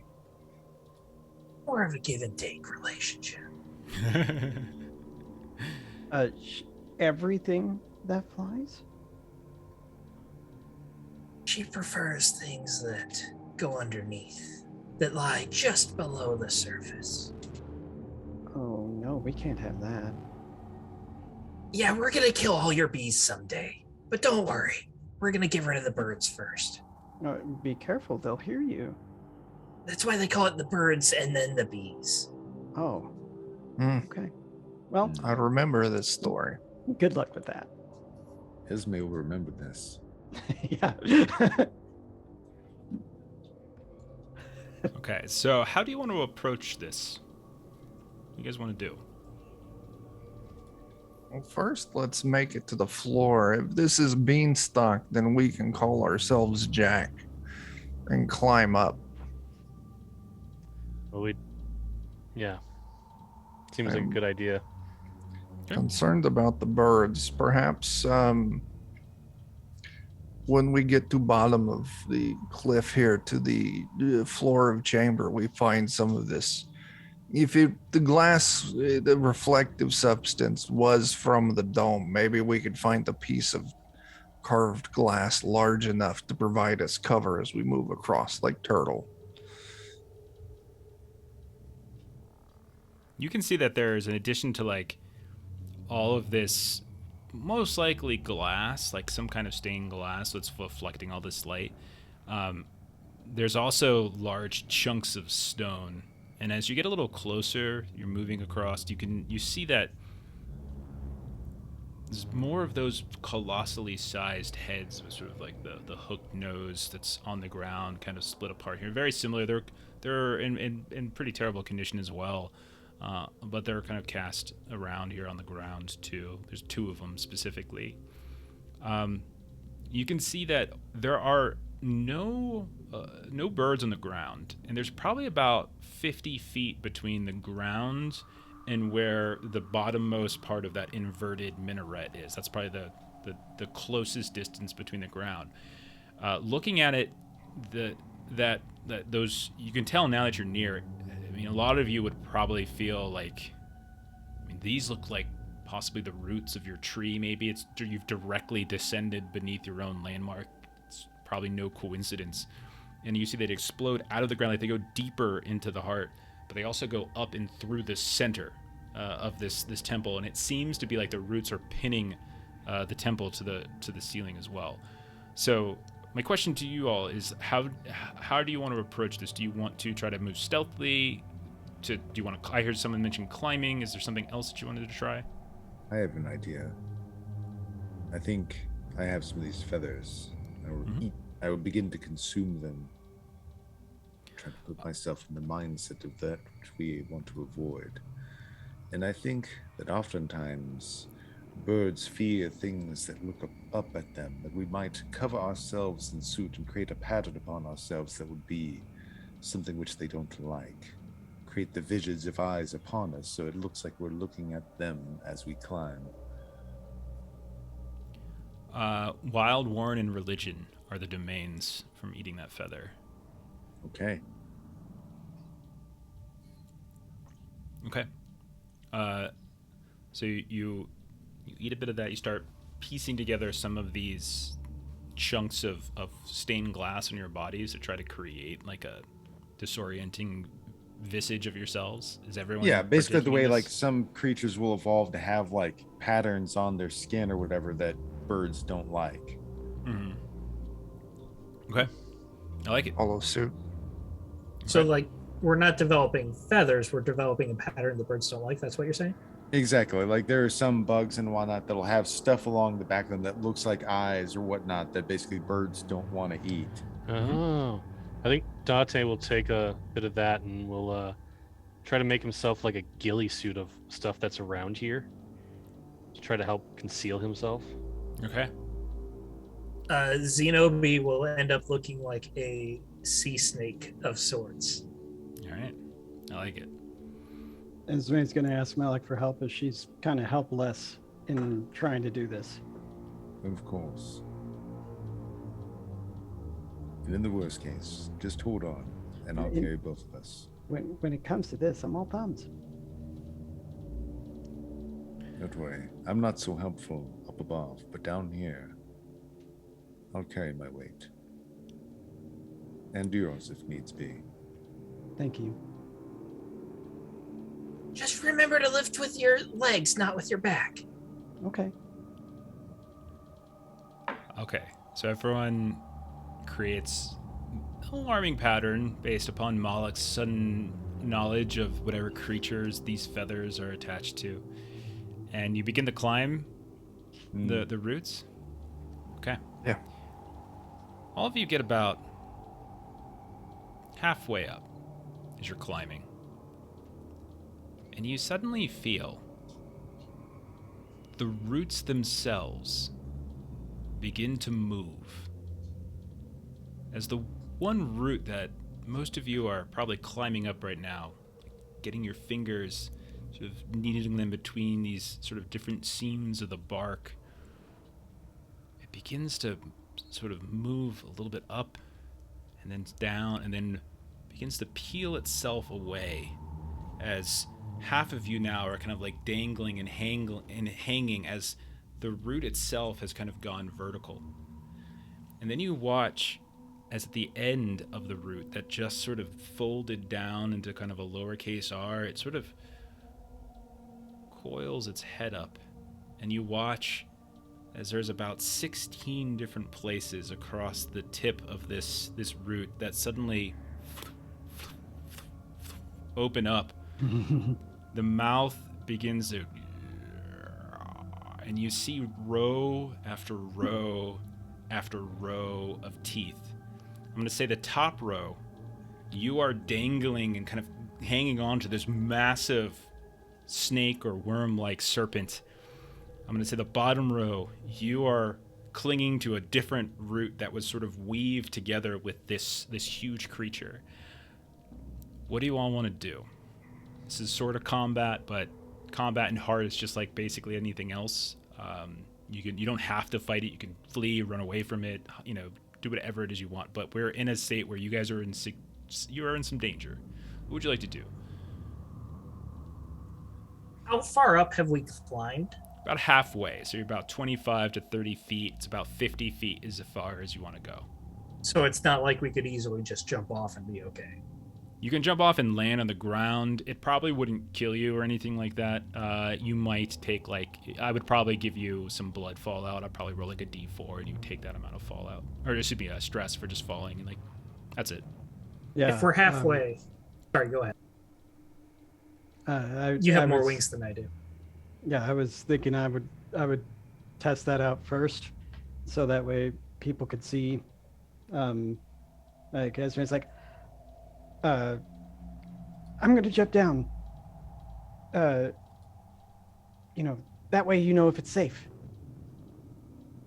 As she's got a bit of a martyr complex.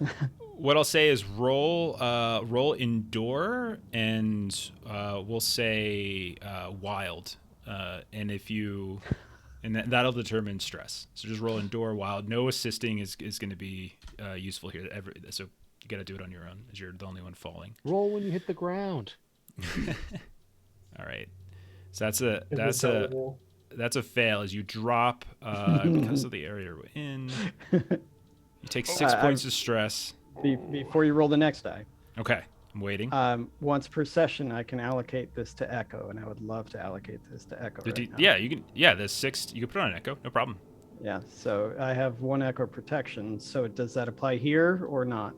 That would apply. So you would take 5. Okay. You take 5 too. 5 stress to Echo, and then I got to roll. Now I got to roll your fallout die. 11. What is your current stress? All right, then you do not take any 8. fallout. Okay.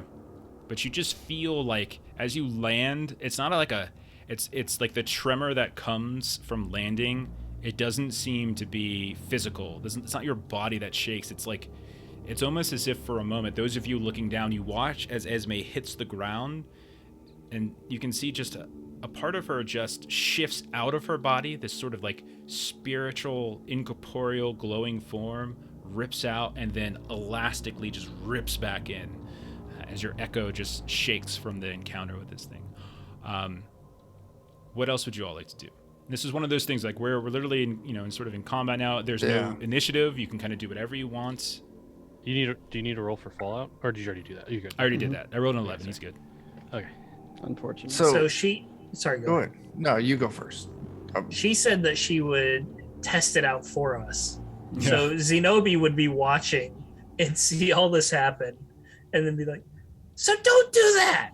And I will attempt to climb all the way up just as fast as I can. Yeah, that was really weird. So the only person I would say who could potentially aid you in this is probably Malik, since the two of you were together and the other three were hanging. So Malik, would you attempt to help, like, the two of you try to kind of climb up the rest of the way together, or would you just let Zenobe do her thing and you have something else in mind? Remember to climb with your legs. Push from your core, Zenobe. You bastard! I love it. So this could be, I mean, I'll take a couple different, I'll take Delve, I'll take Endure. Delve. Yeah, okay. As you're just climbing, and this will be wild as you're climbing up this gnarled, twisted raid of roots. I see an 8. 8. So yeah, you climb up, no problem, and you can see as you're watching this, like the part of the snake that is now kind of gone, that has not gone horizontal, is like almost kind of tracking and following you as it happens. Lucius and Dante are still hanging on, and you can see its mouth kind of snaps out at Zenobe as she starts to climb up, but you move just fast enough to reach up and kind of duck into one of these holes in the minarets above. And if I can, when I duck into that hole, I would like to just draw my pistols to just be at the ready later on. Of course. And there's, again, anyone can do anything at any time, so it's just whoever has an idea, just throw it out there. Don't be shy. I Okay. think I know what actually let's let Chuck do his thing. Yeah, my thing's really stupid, so I'm glad you're letting me go first. Those are the best actions. Yeah, so we're on this giant worm. We're swinging around. We're on like this bit of like flake that's coming off of it. I want to go ahead and just pull myself up on top of this flake. What does its like the underbit side look like? Is it fleshy? Is it? Yeah, this thing is coated. It very much looked like the root itself, so it has that kind of bark-like look to it, or it's sort of that red. And you're fishing around and just easily looking, you can't even see the fleshy underbelly. Now you could turn this into an action and try to find something even more, and then potentially find something. But just looking for something, you don't see any kind of fleshy underbits. No. So as I'm gonna pull on an ability called Unorthodox Methods. As essentially a cleric of the meat tree, I think I would be very decently familiar with this kind of thing, and knowing that I need to stop this thing before it consumes my friends here. I want to use my Unorthodox Methods before I roll a dice to resolve an action. I'm just going to take a 6. Okay. So I'll succeed and take stress. Okay. I'm just going to use my knife to split open, just dig it deep, split open the bark, open up a vein, so I can just take that vacuum tube Okay. directly to its Doesn't center. hurting the tree like go against your religion though? This isn't the tree. This is an imposter. You stab down, and you just stab, and it's not just one motion, multiple motions. You're just hacking away, and finally you find the seam between two of the scales and the carapace. And while you manage to hit flesh, and you can feel it kind of suddenly jerk and move to the point where Dante nearly flies off because he hasn't yet found the vertical, kind of climbed on top of it like you have. But as you stab, some kind of dust or mist, its blood itself isn't liquid but more gaseous, just erupts into your face, and you take 5 points of blood stress as your face is just sort of bubbling up and beginning to blister. Do you have any resistance to blood? I got 1, so I take 4. Take 4. So I'll give you another D12 for fallout. That's a 3. Okay. Okay. That means you get a fallout because you have a total of at least 4. 4, stress, yeah. right? Okay, Yeah. So you're gonna get some a minor blood fallout. I'm gonna give you. Let's go with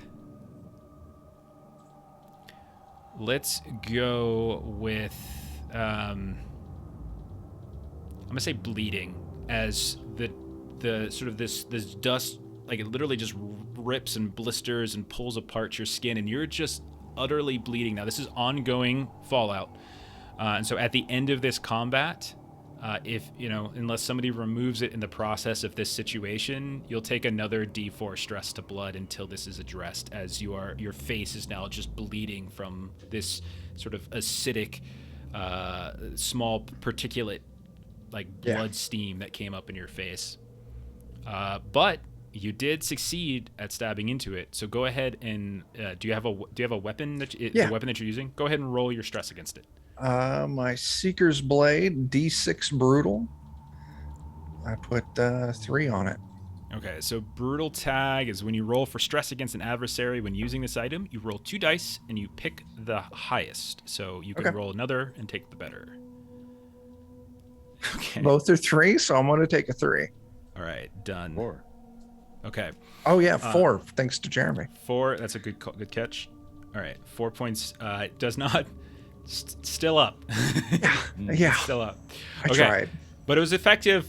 But at the same time, your face is now bleeding and your skin is being eaten away. Who's next? Is there any chance that upon him inflicting this wound, it angers the snake and perhaps it turns away from us momentarily to snap at him? Oh, it most certainly is trying. It's trying to unorthodoxly bend its head backwards because Lucius has kind of climbed up on the back of its neck and is trying very terribly. And so, yeah, you are not the center of its attention right now, Malik. That's wonderful. I will reignite my hands again with the flames of the angel's blood, and I will leap upon the back of its head and again trying to gouge through its skull. Okay. I'm going to say this is going to be risky as you're leaping, and that means you could potentially miss and fall, so we're going to call this a risky one. But kill sounds perfectly reasonable. I think wild, which you should have from eating the feathers, so both of those will apply. So in this case, that should be 3d10, but we're going to be taking the second highest die. Okay. Do you have any knacks that are going to apply here? No. Okay. Unless me saying that I was going to pull his eye, like going for something, but no, that's more for getting supplies. So just 3d10. Okay, 3d10, and we'll take the second highest die. Okay. Okay. That's 4. gonna be that's gonna be a fails with a 4. So what's gonna happen is you're not gonna fall.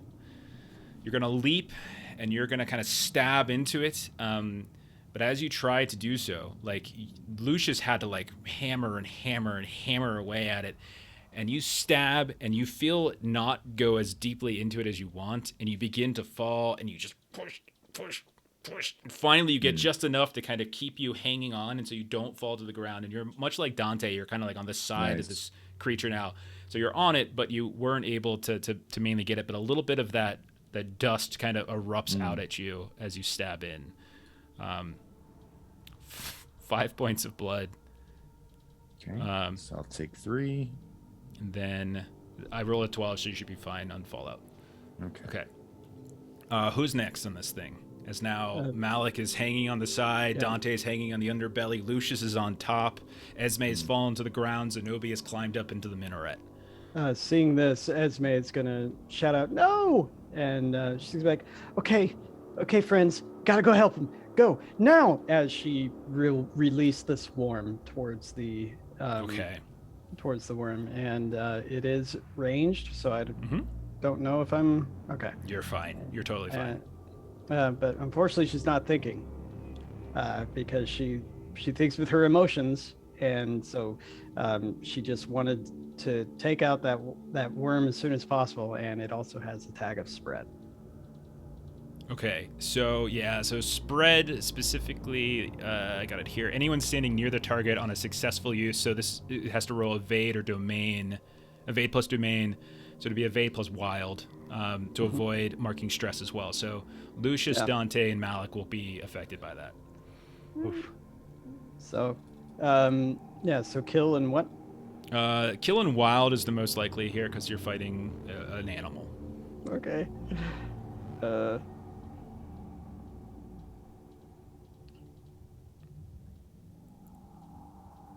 Hey, she got an 8. There you go. Success, no stress with an 8. Yeah. Beautiful. Roll your stress die. Okay. Add 1 to it for Malik's boost. That's max, man. Very nice. Yeah. There you go.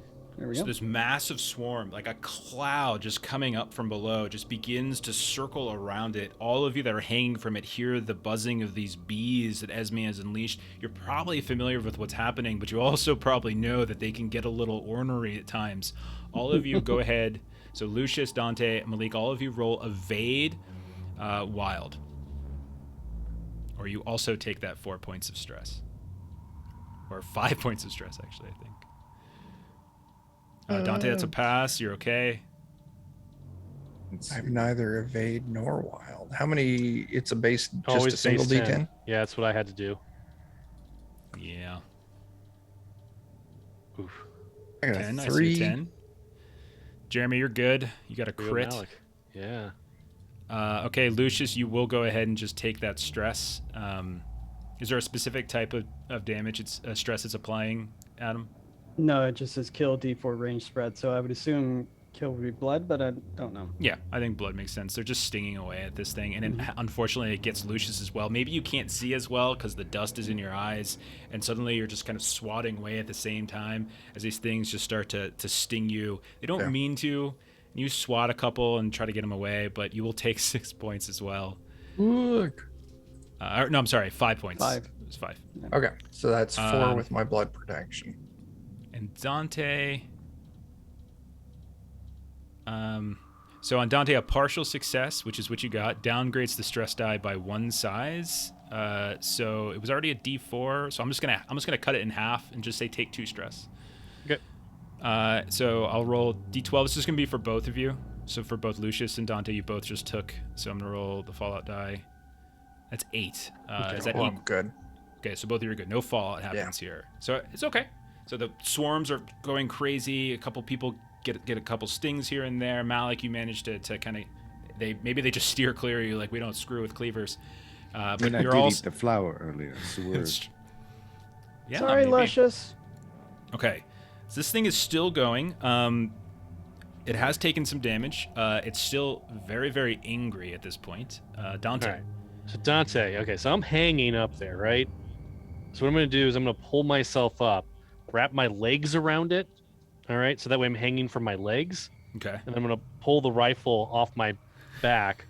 I'm going to try to, like, jam it into, like, any kind of, like, crevice I can find, and just Okay. bam! Maybe you climb up right next to Lucius where he's already kind of made progress and Okay, just I'll do shove that. the barrel Yeah, into the let's hole. do that. Yeah. Okay. Yeah. And I'll give you a bonus die as Lucius has already kind of progressed this. This isn't Lucius helping. This is just me giving you the boon. Okay. So it's kill wild, and didn't take a bonus D10 because of your focusing on the wound that's already happened. All right, so that'll be 3d10. Ooh, I see I'll a take that 9. 9. That's perfect. So the 9 itself will do. Roll your stress die. All right, should be a d8. +1. Oh my gosh. Okay. Although it Yeah. is expensive though, so I think when I roll a max damage, I take supply, d6 supply. Expensive. Let me see. Yes, when you inflict stress to this item and roll the maximum amount, mark d6 to stress the supply. So roll a d6 and apply that to supply. So yeah, it's not just one shot. It's as you fire like I'm just like a unloading full on clip. it. Yeah. Yeah. Okay. So let me roll fallout for your supply stress. 3. Yep. So you do in fact take a supply. We'll call it a supply fallout. We'll say. We'll just say out of ammo seems to make the most sense here. So Okay. just minor supplies fallout. Just do that. So you're run out of ammunition for a ranged or powered weapon and it can no longer be used. If another party member has a similar weapon, they can remove this fallout by marking d6 stress of their own. So you're out of ammo, but you got a huge blow. And you see this thing just suddenly lift up and try to throw all of you out. And as it does, it arcs up and starts diving down into the earth below. And as it does, the earth just explodes as its head just hits the ground and creates this burrow. You see it, the tail end of this thing, it has to be at least, I don't know, 80 feet long, as it was coiled in a braid, as it just sort of uncoils from the braided root system, leaving the roots still there, but this thing dives down into the earth, creating this hole. Everybody who is on this thing, as it's trying to flee, everyone who's on this thing, go ahead and choose how you want to handle this. You can roll evade if you want to just try and time your jump to get off. And because all of you would realize that if you went with this thing, it would be horrifically painful. But you could roll evade to jump off, the timing it right, or you can just roll endure to just to to see if you're tough enough just to take the smash down onto the ground. Either one of those skills would be fine. And I would say wild still applies. I want to try to jump onto one of the roots. Beautiful. See if I can use delve to do that. Sure, I'll take that. Yeah. I don't have any of them skills, so I'm just going to take a D10. Okay. And I got a 9. Nice. Nice. So Better it be was, lucky than good, right? what was I the got a domain we're going with? Wild is the most likely, just because we're still Wild. fighting this creature. Mhm. Because my claws have the piercing qualities, there's a chance that because I was hanging from them to begin with, that as I leap away, I pull a piece of its skin with me. Oh, absolutely. Yeah. Yeah, you can take a D6. We'll just call it snake carapace for now. Wonderful.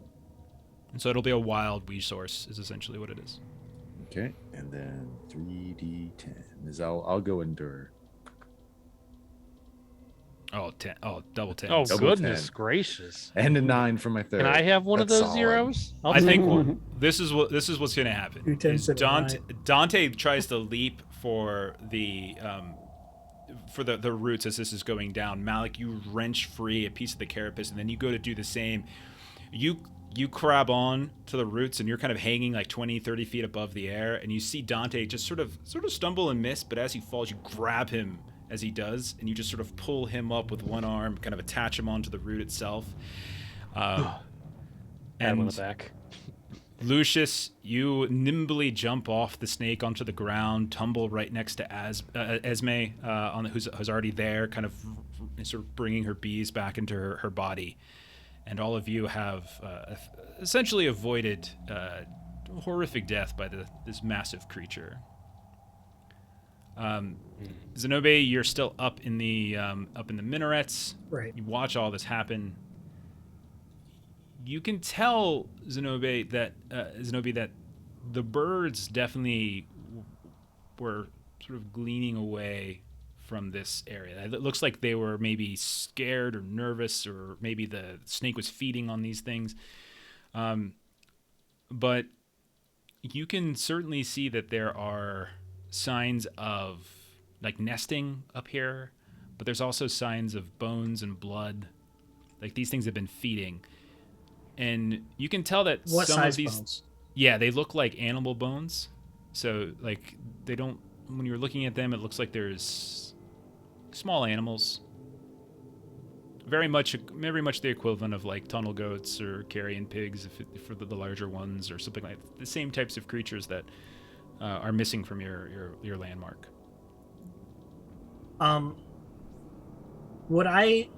It's okay to say like that I would have brought a rope with me, right? That's what supply stress is for. So one of the things you can do with supply stress is you just say, you can just voluntarily mark Oh, okay. supply stress and say that's your rope. Yeah, so I'd like to. I brought a rope with me because I planned ahead, and I would just try to find something that I could tie it off to and roll the rope Absolutely. down. Absolutely. I would want to look a little bit more at these bones to see, like, do these birds seem like they could threaten us?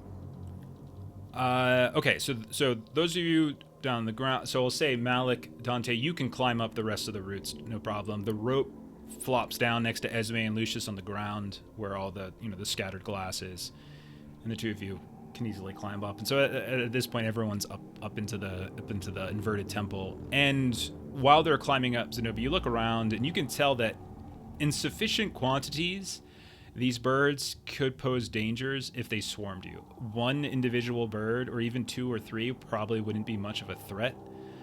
In the same way that like a house cat doesn't necessarily pose like significant threat, but if you got enough of them, yes, they could. So, kind of that type of deal. Disgusting. And I will start kicking all the nests out of this minaret, Okay. just clearing it out as much as I can while I wait on everyone to climb up and join me up here. Okay. Once everyone gets up, I'm gonna, just ask them, oh, is anybody hurt? I am not well. Oh, I am sorry. I just got so worried. But perhaps I can do something to help. If you'll let me, it'll get you another bee. I will accept this. All right, I so- could use a bee. Okay. Looking at my abilities now, I did forget. Whoops. My body functions as a mend item. So I should have made the mend skill originally with the mind fallout, but my body also acts as a mend blood item as well. So I can heal either mind or blood. So if is anybody suffering from too much of that? I got 3 blood right now. You heal. Do you heal stress or do you heal fallout? It should be stress, I think. Stress. The one ability I Yeah, that's did what I thought. use was fallout, and that's once per session. But Okay. yeah. So I need to make tests because then that could get me stressed, and we can have all sorts of fun with that. Okay, so I barely got hurt, but Zenobe would absolutely be like, yeah, I took a hit while I was climbing up the tree. I Mhm. could definitely use some healing. Okay. Yeah. I have 1 stress, so definitely do Dante she- first. Yeah. No, she would. But Luscious, you don't look so good. I'm unwell. Yeah, because like you're visibly doing Yes. not so good, right? Bleeding from his face, you mean? Yeah. If we take a moment and praise the meat tree together as a group, I can recover myself through its meaty foliage. Now, don't be silly. I think I think I saw a place right around the next corner, which is one of my minor abilities, where we can find a place for shelter.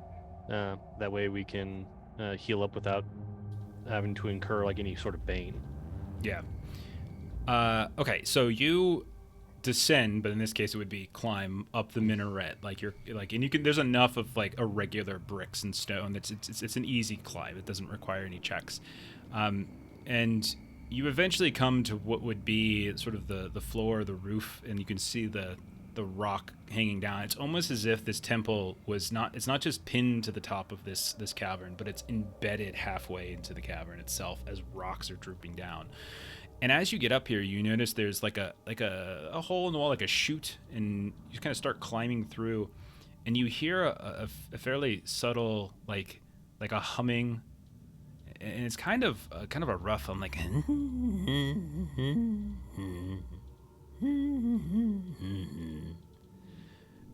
And as you kind of lead to the edge, Dante, you look down, and you can see that there's this. It definitely has no signs of any nesting from birds, but you see that there is a small knoll pup, probably about 3.5 feet tall as it's hunched over. If they were like fully straight, they'd probably be more like 5 feet. And they have in their arms, they're cradling this very plump, very small tunnel goat. And you can see they're kind of hiding in there. And you would recognize this from the description in the notes that you found from Seamus's journal and things as this is Bashar. Okay. This is the apprentice? Yes. Okay. Bashar. Is that you? Oh, you came. Yes, it's me. Have you come to save me and Chubbs? We are Yeah. in need. You know that I'm Dante, the Hound. You are one of the hounds, yes. The other hound, oh, they took him. They Who took took him. The birds. He found me. We tried to escape, but they took him. He told me to run, so I ran and I hid. There were so many, hundreds, and the queen was so, very big, very big. They dragged, but we could hear the screeching. My ears. And he kind of turns his head to the sides, and you can see like blood, like caked on the. Made my ears bleed. I heard the sounds of gunfire, but that was some time ago. And Seamus has not returned.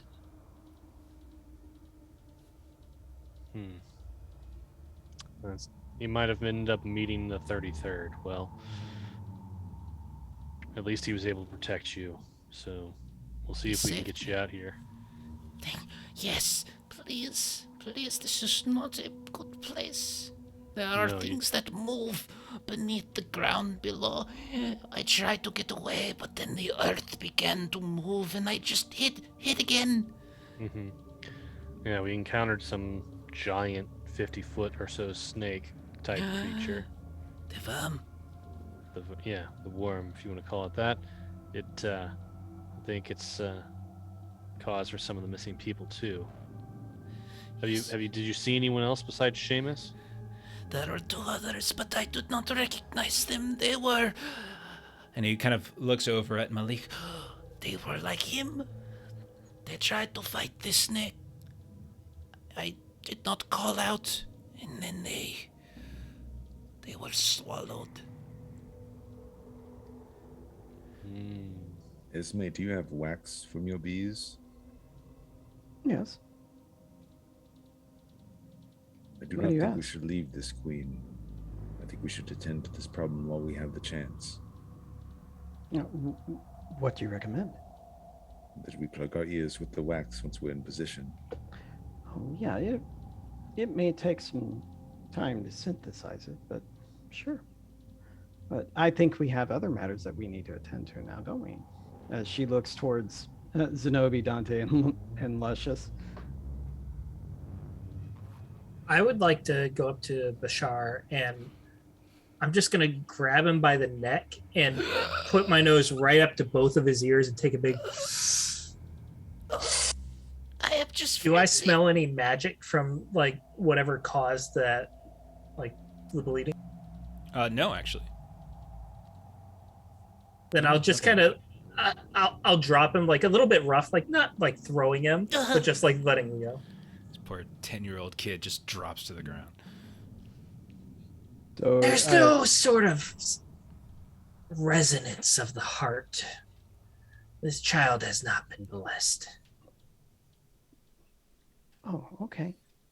And like she listens to what you have to say and then turns to start mending Lucius. Okay.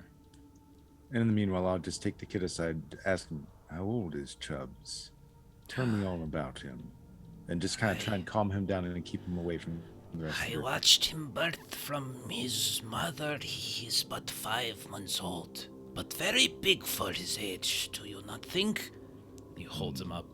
And it really is just like this big, like round, like sort of white fur. And then there's tiny little like hooves underneath it. Hey there, Dorktails. Thank you for the raid.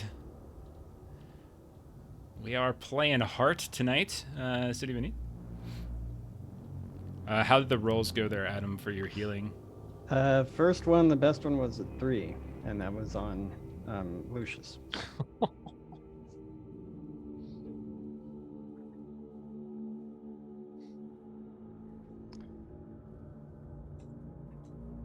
So that's just 3 stress removal. 3 isn't failure. Oh no! I failed. Okay. Oh. Because like my body functions as a D6, right? So a D6 mend. So I would have to make a successful mend first, right? Is that how that works? Yeah. I'm sorry. Could you? What's the name of the ability? It's Blessed Toxin. My body function, and then the minor ability of Painless. My body functions as a Mend Blood D6 item. Okay. So I would have to make a Mend test first, right? Yeah, you make a Mend test, and Because- then you would use the body. You would use that D6 die. Right. Yeah, because otherwise I'd just be healing everyone, and there'd be no consequences. But in this Correct. case, I failed. Correct. So, if I remember right, a 3 is a failure, right? Yes, 3 is a failure with stress, actually. Yeah. So likely this is just, we'll call this like door. Like, you try to reach out. You feel like the buzzing of the bees in your brain just sort of overwhelm you and sort of distract. This will be 2 points of mind stress. Okay. And I'm gonna roll Fallout now. And that's a 5. What's your total stress? More than 5. Okay, so equal to or under. So that's going to be. It's going to be a minor mind fallout, actually. So we'll call it. Yeah, we'll call it. I'm gonna say. We'll call it. Do you have any mind protection? No, not at all. Okay, so we'll just call it clouded. Your mind starts to shut down in an attempt to protect itself as you can feel some sort of recoil happen as you try to heal others. So all this means is that you won't get any extra dice from domains for the time being, till the end of the situation. So this will likely go away once you leave the temple. Okay. Well, yeah, she'll try it again because Lucius is pretty hurt, so here we go. Thank you for that. Those gifts Yeah, there. thank It's you got so anonymous much. That is gifter. So nice. fantastic. Nice. I think you shocked Steven as he had to step away. He was Shocked him out of overwhelmed. existence. You know what? It probably was Steven because he's such a nice guy, so generous. Yeah, And probably was. That's the type of thing that he would probably do. I could be wrong, though. But thank you in all sincerity. It's very, very kind of you. Yeah. Wow, all right. I'm just having a really bad time. Okay. So it happens again as you try once more. Only one. And this since you just took Fallout, you should have cleared your stress. So unless I roll Yes. a 1, which I don't, so you're fine. Okay. No more So this Fallout. goes to mind again? Yeah, 1 more point of mind stress. Okay, come on. There's 2 Bs for you, but here we go. Like third time's a charm, right? As she's trying to be positive. Be positive. And You're she'll doing so well. try it again. I don't think I've made a pun this entire I know, game. that's what I mean. We were Alright. doing so well. I've been doing so well. so proud of you. All Oh, there right, we go. shoot. There's a 9. There we go. That's The a 9. success. No Yeah, so stress. then Who was that she'll- on? That was on Lucius.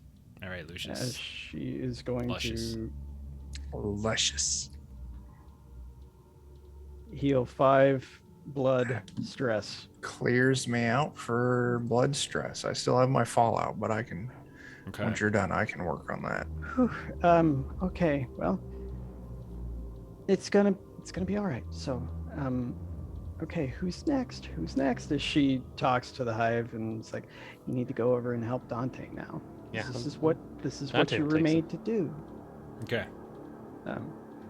So she tries to use her own body to mend some stress, and she got a 7. 7 will do. All right. 7, I believe, though, is success Takes stress. at cost. So you heal his, but you unfortunately All 3 of his. Yeah. Nice. take 6 points of mind stress in return. And I will roll that d12. 7. That's exactly what I have. Okay, so I'm not gonna. I'll give you an option. You can either take another minor, or we could upgrade to a major. Let's do 2 minor. Okay, Yeah. so we'll say creepy because I think I think you might get a little strange with the bees now. And that means I'll say any character that is watching this happen. So I'll just say probably I'll say I think Zenobe was with Bashar, Dante for sure because he was the one being healed. Lucius and Malik, it's kind of up to you. Do you think you would I have would seen? throw it in there, yeah. Okay. I was actually trying to keep the boy preoccupied. So I think Malik would be fine. So it'll be Lucius and Dante. Both you can roll a d4 and take that amount of mind stress as you notice Esme starts to do something really, really strange. And what would that be, Adam? What would Esme be doing that's creeping out Lucius and Dante? Esme sees the bees like sting you in order to inject that toxin, and she starts licking her lips as she watches that, particularly as the bee pulls out the stem breaks off, and she is looking where the sting is and just licking her lips, and then forgets herself for a moment and then goes, "Oh, do you feel better now?" And like completely switches like from that. It's like a dissociative break almost. Yeah, completely. All right. The fallout was 11, so I think both of you are fine. So no fallout for Lucius or Dante from that stress. Okay. So you know that there's a queen in here. You know there's a bunch of birds. You know that there is a hound that was dragged off. You know, what do we want to do? How do we want to tackle this? Zenobe said he needed help, and so she would never turn down anybody that needs help. And so you can heal my one stress.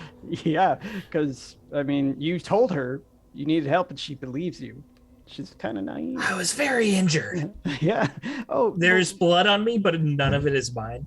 Yeah, and you know, like you could tell she's really flustered and like got bags under her eyes and stuff. She's not doing well, and she's like, "Oh, it's nothing really. It isn't. So we should help you." Yeah, absolutely. I need the help. And she will attempt to mend you as well. I will take advantage of you as long as you let me. Meanwhile, Malik is covered in blood with 6 stress and saying nothing. She got a 5. All right, so it was I forget what that is again. Is that a success with stress? 5 is a fail. You need 6 or higher. 6 to 7 is success with stress. 8 to 9 is success. Okay. No stress. 10 is crit. So double. So unfortunately, I'm gonna say we'll go echo this time. I know you have echo protection, and we'll say like that same sort of flickering where like part of your body as you reach out, and this time as you reach out, like that same sort of spiritual incorporeal moment where you separate and your body kind of lunges forward as if it's trying to help out Zenobe, and then completely elastically snaps back. And maybe that also is part of what creeps out Lucius and Dante. And you just feel this like sort of strange, this horrible like residue, like as if like an out of body experience in a very painful fashion. Yes. Oh, is that it? I thought you were gonna help me. Yes, I will. Because I feel pretty much the same. Okay, just a little patience. Yeah. All you need is a little patience. Yeah. And so as you turn to talk and like talk to Esme and sort of and help, and as she snaps back, she turns to sort of go back to what you were doing, and suddenly you see like that same spiritual forms, like almost as it snaps back into place, it keeps going, and then suddenly it yanks the physical form of Esme towards it instead, and they just turn into this little twist, and Esme disappears in front of you. Did anyone else see that? I saw. That's Esme's gone. So do you know where she went? Oh wait. Would I have any idea with like my occult knowledge, like what happened? The heart called her home. She's probably happy. Yeah.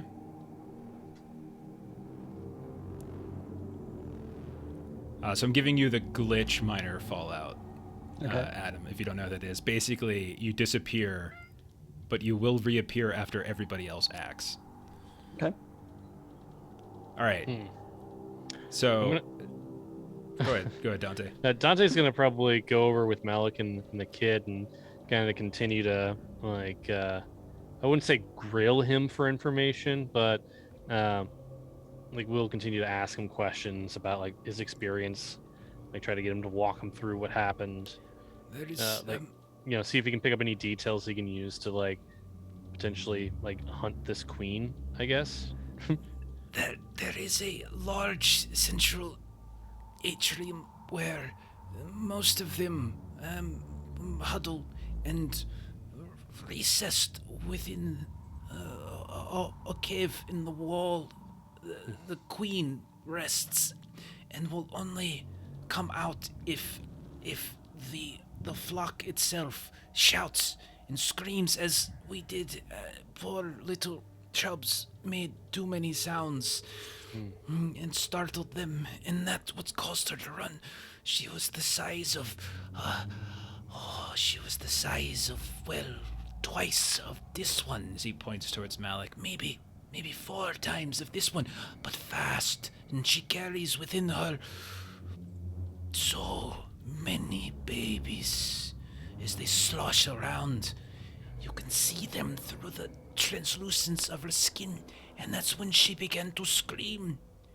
Just before then, Seamus told me to run, and that was the last thing I heard from him for a while until my ears began to heal. If you are quiet, you might be able to avoid her ire or to approach her before she knows you are there.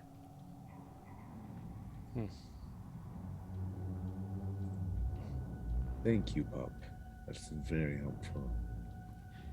May I stay here? Of course, Wait. you can stay here and hide. Thank you. Yeah. It just goes back to like you get very Lenny of Mice and Men vibes from like how like really hard he's sort of like petting this, almost like it's a stress device. He's just very, very scared. How do you all want to tackle this? Esme's disappeared. Zenobe, you would probably the hardest called her home. Maybe she dispersed into her bees. It's all very unsettling, but this is also the heart. Just remember that. Like, you all are very accustomed to this type of strange things happening to a point. It is unsettling to see one of your compatriots just disappear in front, but it's also almost looked like she just sort of got sucked back behind and through a wall by her sort of spirit version of her. So it's possible you could find her again in your travels. While the conversation with the child was going on after Esme disappeared, I would have used my administration's ability and just started a small prayer to the meat tree and thrown out some fleshy leaves. I'm using it to clear up my minor blood fallout so I don't keep taking stress. I do add a D4 to the Delve's resistance, though. Okay. We're not technically going to delve anymore, but what I'll do is, I'll add it to, like, if you end up fighting the queen, I'll like, kind of confer a boost or something like that. The equivalent of something. Okay, so what do you all want to do? Like, you've rescued the kid. You can tell that all of the animals, unfortunately, have probably been devoured at this point. Seamus's condition is certainly unknown at this point. So the question is like, you could conceivably just leave now if you wanted, or you can plunge in further, see about Seamus, and see about this queen. I do not want to return until we have more concrete information about Esme. And the drowned queen wishes us to clear this temple in her name. I'm out of Dedicated ammo. to the Anyone got tree any of more meat. ammo? I have my pistol. I can loan you some ammo. Okay. We can see if we can make it work. Yeah. I will so- kind of like move my coat to cover both of my pistols. Sorry, I don't have anything. I'm sure you don't have anything useful. It's fine. Lucius has me. I will Mark. assist. Mark a point of supply stress check. Sure to- thing. so And then I get to remove that fallout, right? yeah, so you now have ammo again. Sweet. All right, so what's the strategy moving in now? Like as you try to scope out, like this all does. We don't have to treat this like a dungeon crawl with like room by room by room. It's really Yeah. just like, what's your approach? I mean, Stealthy and attack it while it's sleeping. Do we have? I don't really do stealth. I'm not so good see. at stealth. I can shoot it, but that's going to alert every bird and beast around here. That is what will draw it out.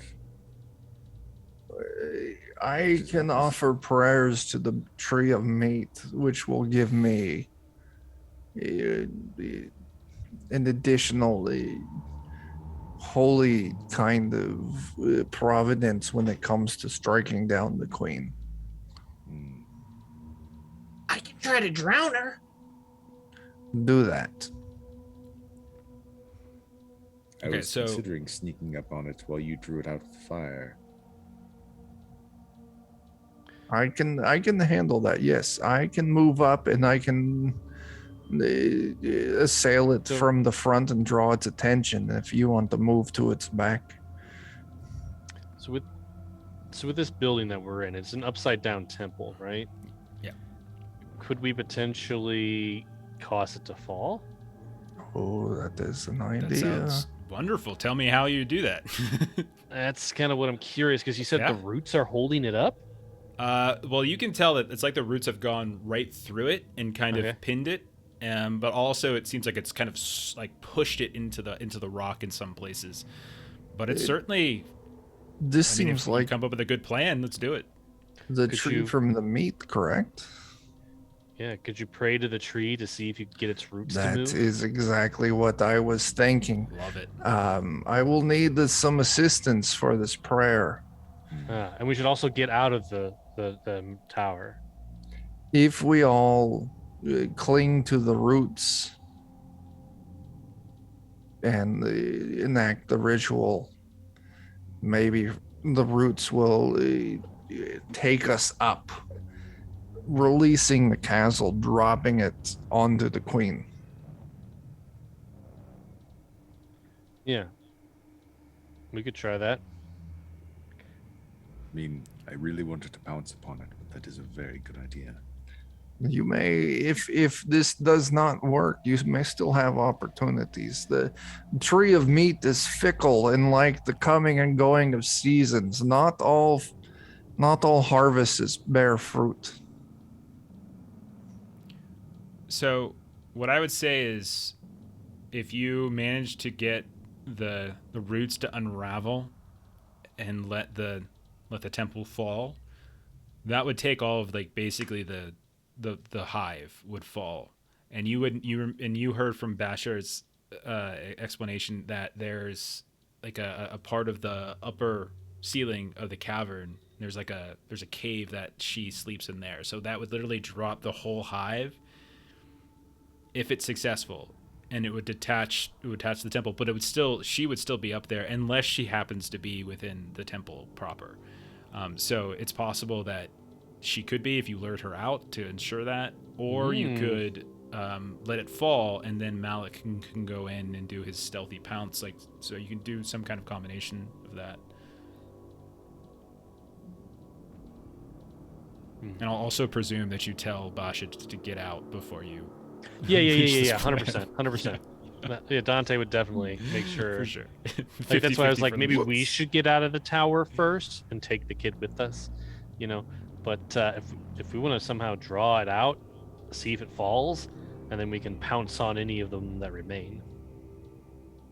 Like Okay. that. Let us descend to the floor. Is that correct that I'm hearing? Yes. And you all would be able to, without having to really roll stealth, you would be able to move around the exterior of the temple, like into the different towers, and kind of stare down into this room where you can see there's literally 100 of these things that are kind of Yeah. sleeping or eating or sort of antagonizing each other, jockeying for position. It's if you tried to move across that room that you would probably have to roll stealth. Hmm. Or sneak, I should say. All right. Who wants to take the lead? In which part? The prayer? Okay, so we're gonna get down first. So that's easy enough, right? So we're down on the ground now. Okay. All right. And then, what do you need for the prayer, Lucius? Just all of us, to those of us skilled in wild or the religious ways, or dogs barking.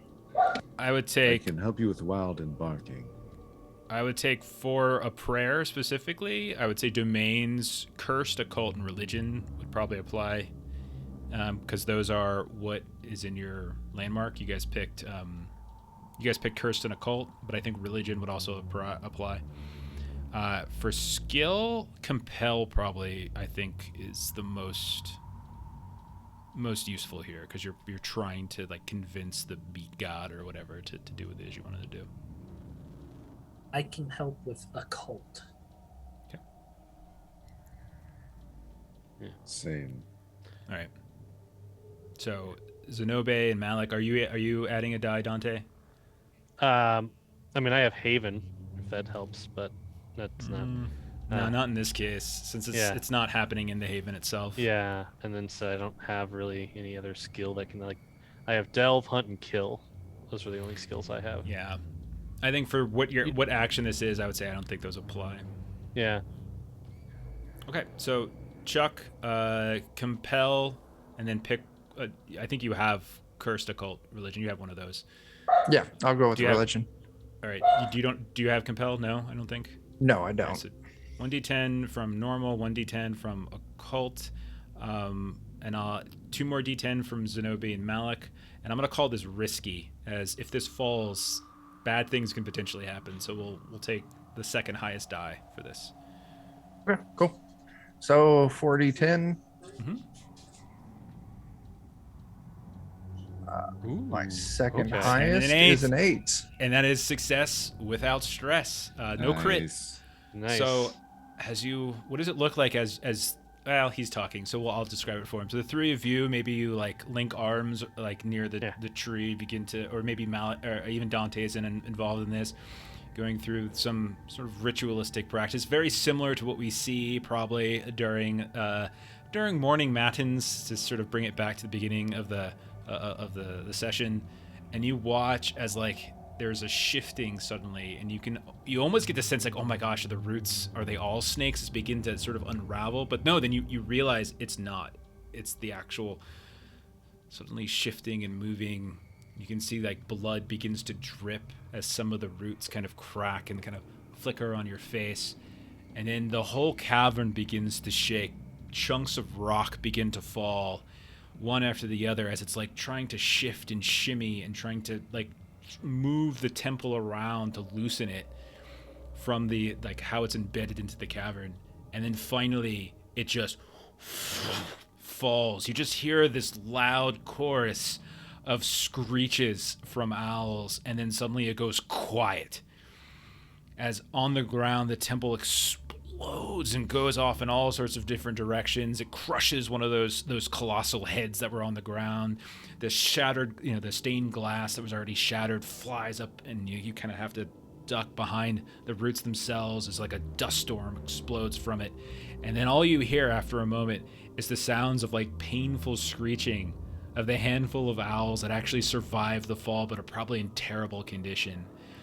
And that's when you look up, and you can see hanging from the ceiling itself, there is this sort of large kind of growth of rock, and within it there is this cavern. The roots still kind of climb up all the way to the top, and it's certainly possible to access it. It's up to you all what you want to do at this point. We have defeated the queen, but we have not recovered Esme. I say we continue on the path before us. We I agree. And who knows what power might still be lying there. We should check it out. I'm with this. we can climb up. Yeah. Okay. So you climb up. You kind of we'll make this fast so we can get out of here, but you climb up. sort of move across, shimmy across. Maybe probably have ropes or grappling hooks or something that helps you, pitons or something. And you climb into the cave. And as you're looking down, you can see that, like, in the midst of this horrible carnage below, there is this, like, the massive form of, like, what looks like the queen kind of broken and writhing here and there, as if, like, so happens to have, she was, like, kind of probably at the edge of it, and maybe when it started shimmying, she ran out. And as you're looking through her lair, you see, like, these tiny little eggs here and there. You see, unfortunately, Dante, what looks like the minced up corpse of your friend Seamus, like, has like, it looks like she's been like mincing it up and like feeding it, and there's these little chiclets here and there where some of the eggs are cracked open. And you can go ahead and take a couple things. You can take let's see, These broken wings. D4 assorted owl bones. You can take, hang on, I gotta switch my headphones so I can't hear you for a moment. You can take Quick, say something bad about him. We can do anything now. All the puns. All the puns. It's Make a beast I unbelievable. kind of hear you. I'm still switching, you cheaters. Okay, you can take Yeah, I want to take look the at what else eggs. I have here. That way we can start our own poultry farm Okay, you can now. take eggs if you wanted. Yeah. That's kind of up to you all. Yeah. Dante's going what- to take eggs so that way we create a poultry farm. What Basher D6 described. D6 eggs. Yeah. Right. And as you're looking around, you notice that your friend Seamus had these. He had these like claws, almost like as if he was used to, like he's fought these things before, and you can see them on his person, like his belongings are there. So if anybody wanted to, they could also kind of recover his weapons, which are Queen's Claws, D8, kill, piercing. You can call those that, and we'll say maybe like you go through the bodies below, and you kind of rip them off her. We'll call it those, like the claws that she's massive like shears. And as you're doing that, as you're kind of recovering the body of Seamus and collecting some of the eggs and getting some of these bones and the claws, that's when Esme suddenly comes back into right next to you all, as if no time has passed for her. Welcome back. Mission Hello. success. Did you see the drowned queen? No, not where I was. Oh, you went to the bad place. I don't feel so good. May I perhaps To take be or these not to be, creatures- Esme? Make up your mind. Huh? Well, I'm just happy to be back here. No, we're happy to have you back. So we dropped the temple. All the birds are dead. Unfortunately, Seamus is dead too. So Oh, I'll get you caught back up to speed. And we rescued a kid as well, oh, you guys Baxter could- You're well. or Bashar. Sorry. Something good came from this, did it not? Yeah, Indeed. yeah, super good. Yeah.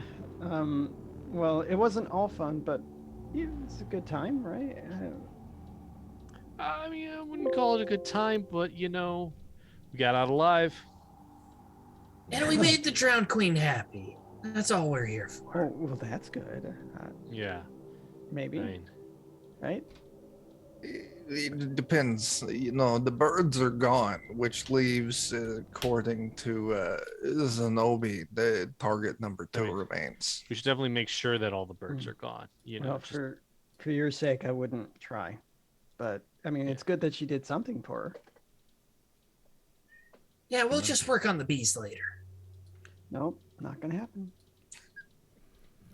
And what we'll say is that normally you would do the delve back, but we're pretty late on time. So we'll say that you collect Bashar, you go through the ruins, any of these like random like owls that are still alive, you just target practice. Or you yeah. Just dead check them. Yeah. Jeremy, you wanted to do something? Yes, I would very much like. I can't do the voice anymore. My voice is going crazy. It's all good. Given what Bashar said of, I can't. He wants to go. God bless it. The throat of the thing. Because Yeah. the kid described The sonic Yes. attack. Yes. I want to take its throat. Okay, you very much can take a resource, the Queen's Larynx, D6 Wild.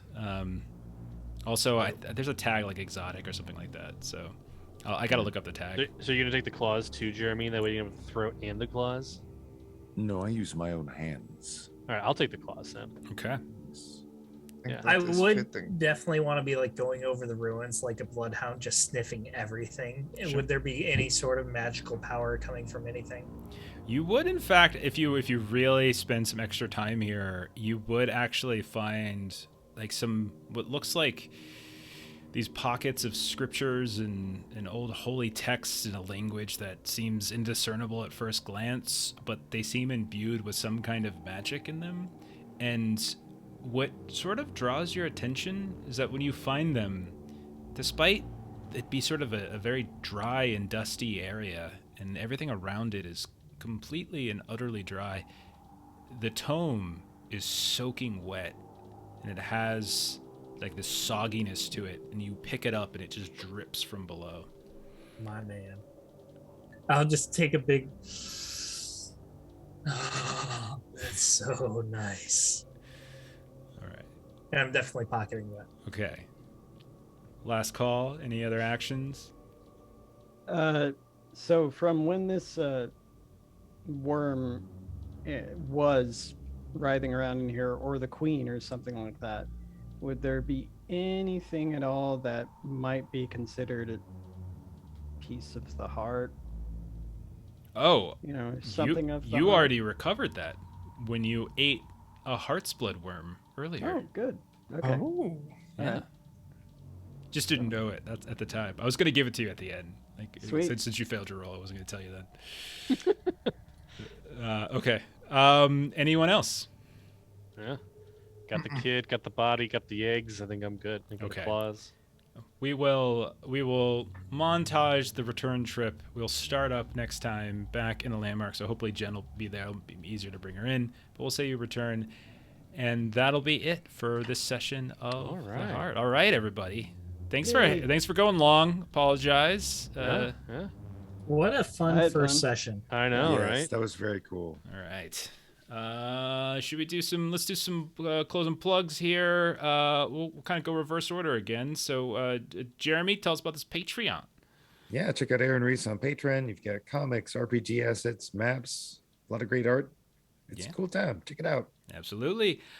Steven, what are you doing tomorrow night? What is my good friend Steven I doing will be tomorrow? on Steam, Steel, and Murder with Bert as the DM playing Shadowrun with Chuck and Jake and another person who I haven't met yet. That'll be really fun from Steam, Steel, and Murder. And I think that's about it. Oh, okay. Oh, That's that fine. hurts. No, you know what? I probably deserve it because I'm such a bad person. And You've been Steven's so nice to me tonight that it really triggers my anxiety. Steven's right to punish me in this fashion, so I understand it completely. Mike, you got anything? Yeah, check out the Grim and Perilous Patreon, where I do Mechanics Mondays, and right now I'm doing a series on Heart, where I'm kind of learning about Heart, and then kind of just taking my experience. Like the next one's going to be basically my theories of what I thought Heart was going to be like, actual, and then like what tonight has taught me, because I've been taking notes the entire time. So Nice. it's going to be great, I think. So yeah, check us out. All right. Chuck, Defenders. Oh snap! Twitch.tv/Defenders of Kobold. Wednesday nights we're playing Forbidden Lands, but we're doing it in the D&D Classic Thunder Rift setting.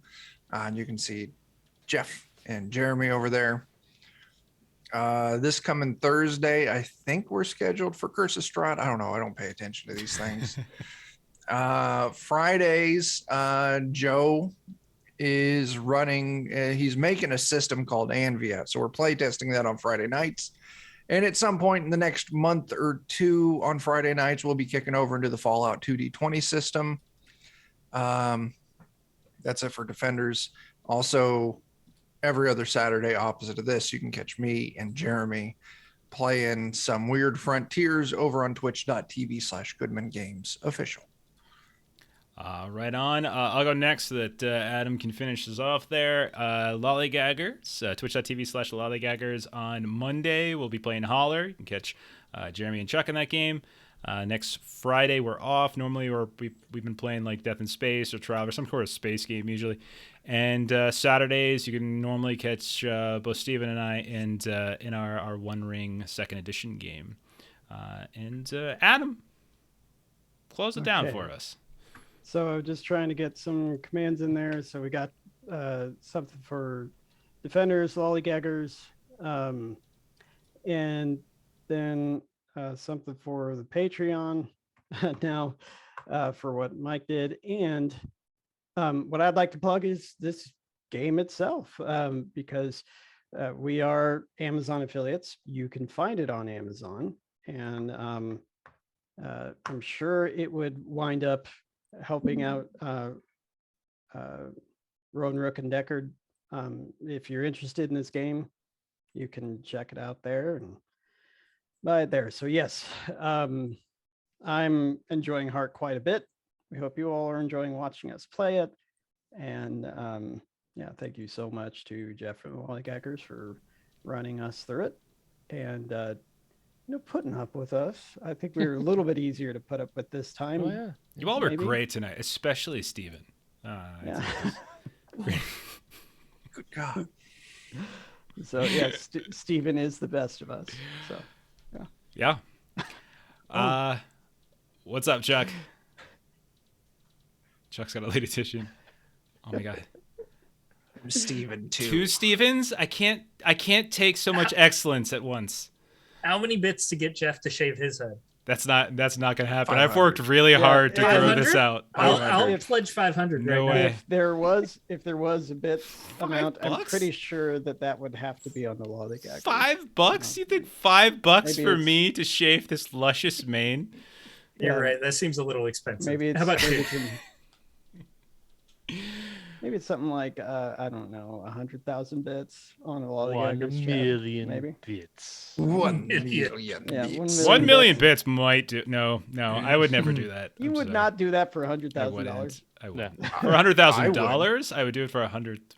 Yeah, that would be 1 million bits. Yeah, I would probably do it for 100,000. Yeah. Yeah. There you go. You heard it here. Yeah, right. You know what? All right. We're gonna start a GoFundMe. Yeah. Don't do it. GoFundMe Don't so do we it, can people. raise $100,000. You GoFundMe $100,000 million bits to for bit. the I will Lollygaggers. bick my head. Then Melissa will divorce me, and She'll remarry you I'll when it grows slowly back. grow it back over the course of the next 15 years. All right. That's it for us, I think. So thanks for everyone hanging out. Thank you, players. You all were awesome. And really ran a good game. Really do appreciate you guys hanging with us for so long. Thank you, Dorktails, for the raid. Thank you, everyone, for the bits that were thank thrown you out. so much. And we're gonna take off. So I'm gonna throw it on the end screen. Have a good night, everybody. Enjoy the rest of your weekend, and we'll see you next time. So bye bye. Goodbye.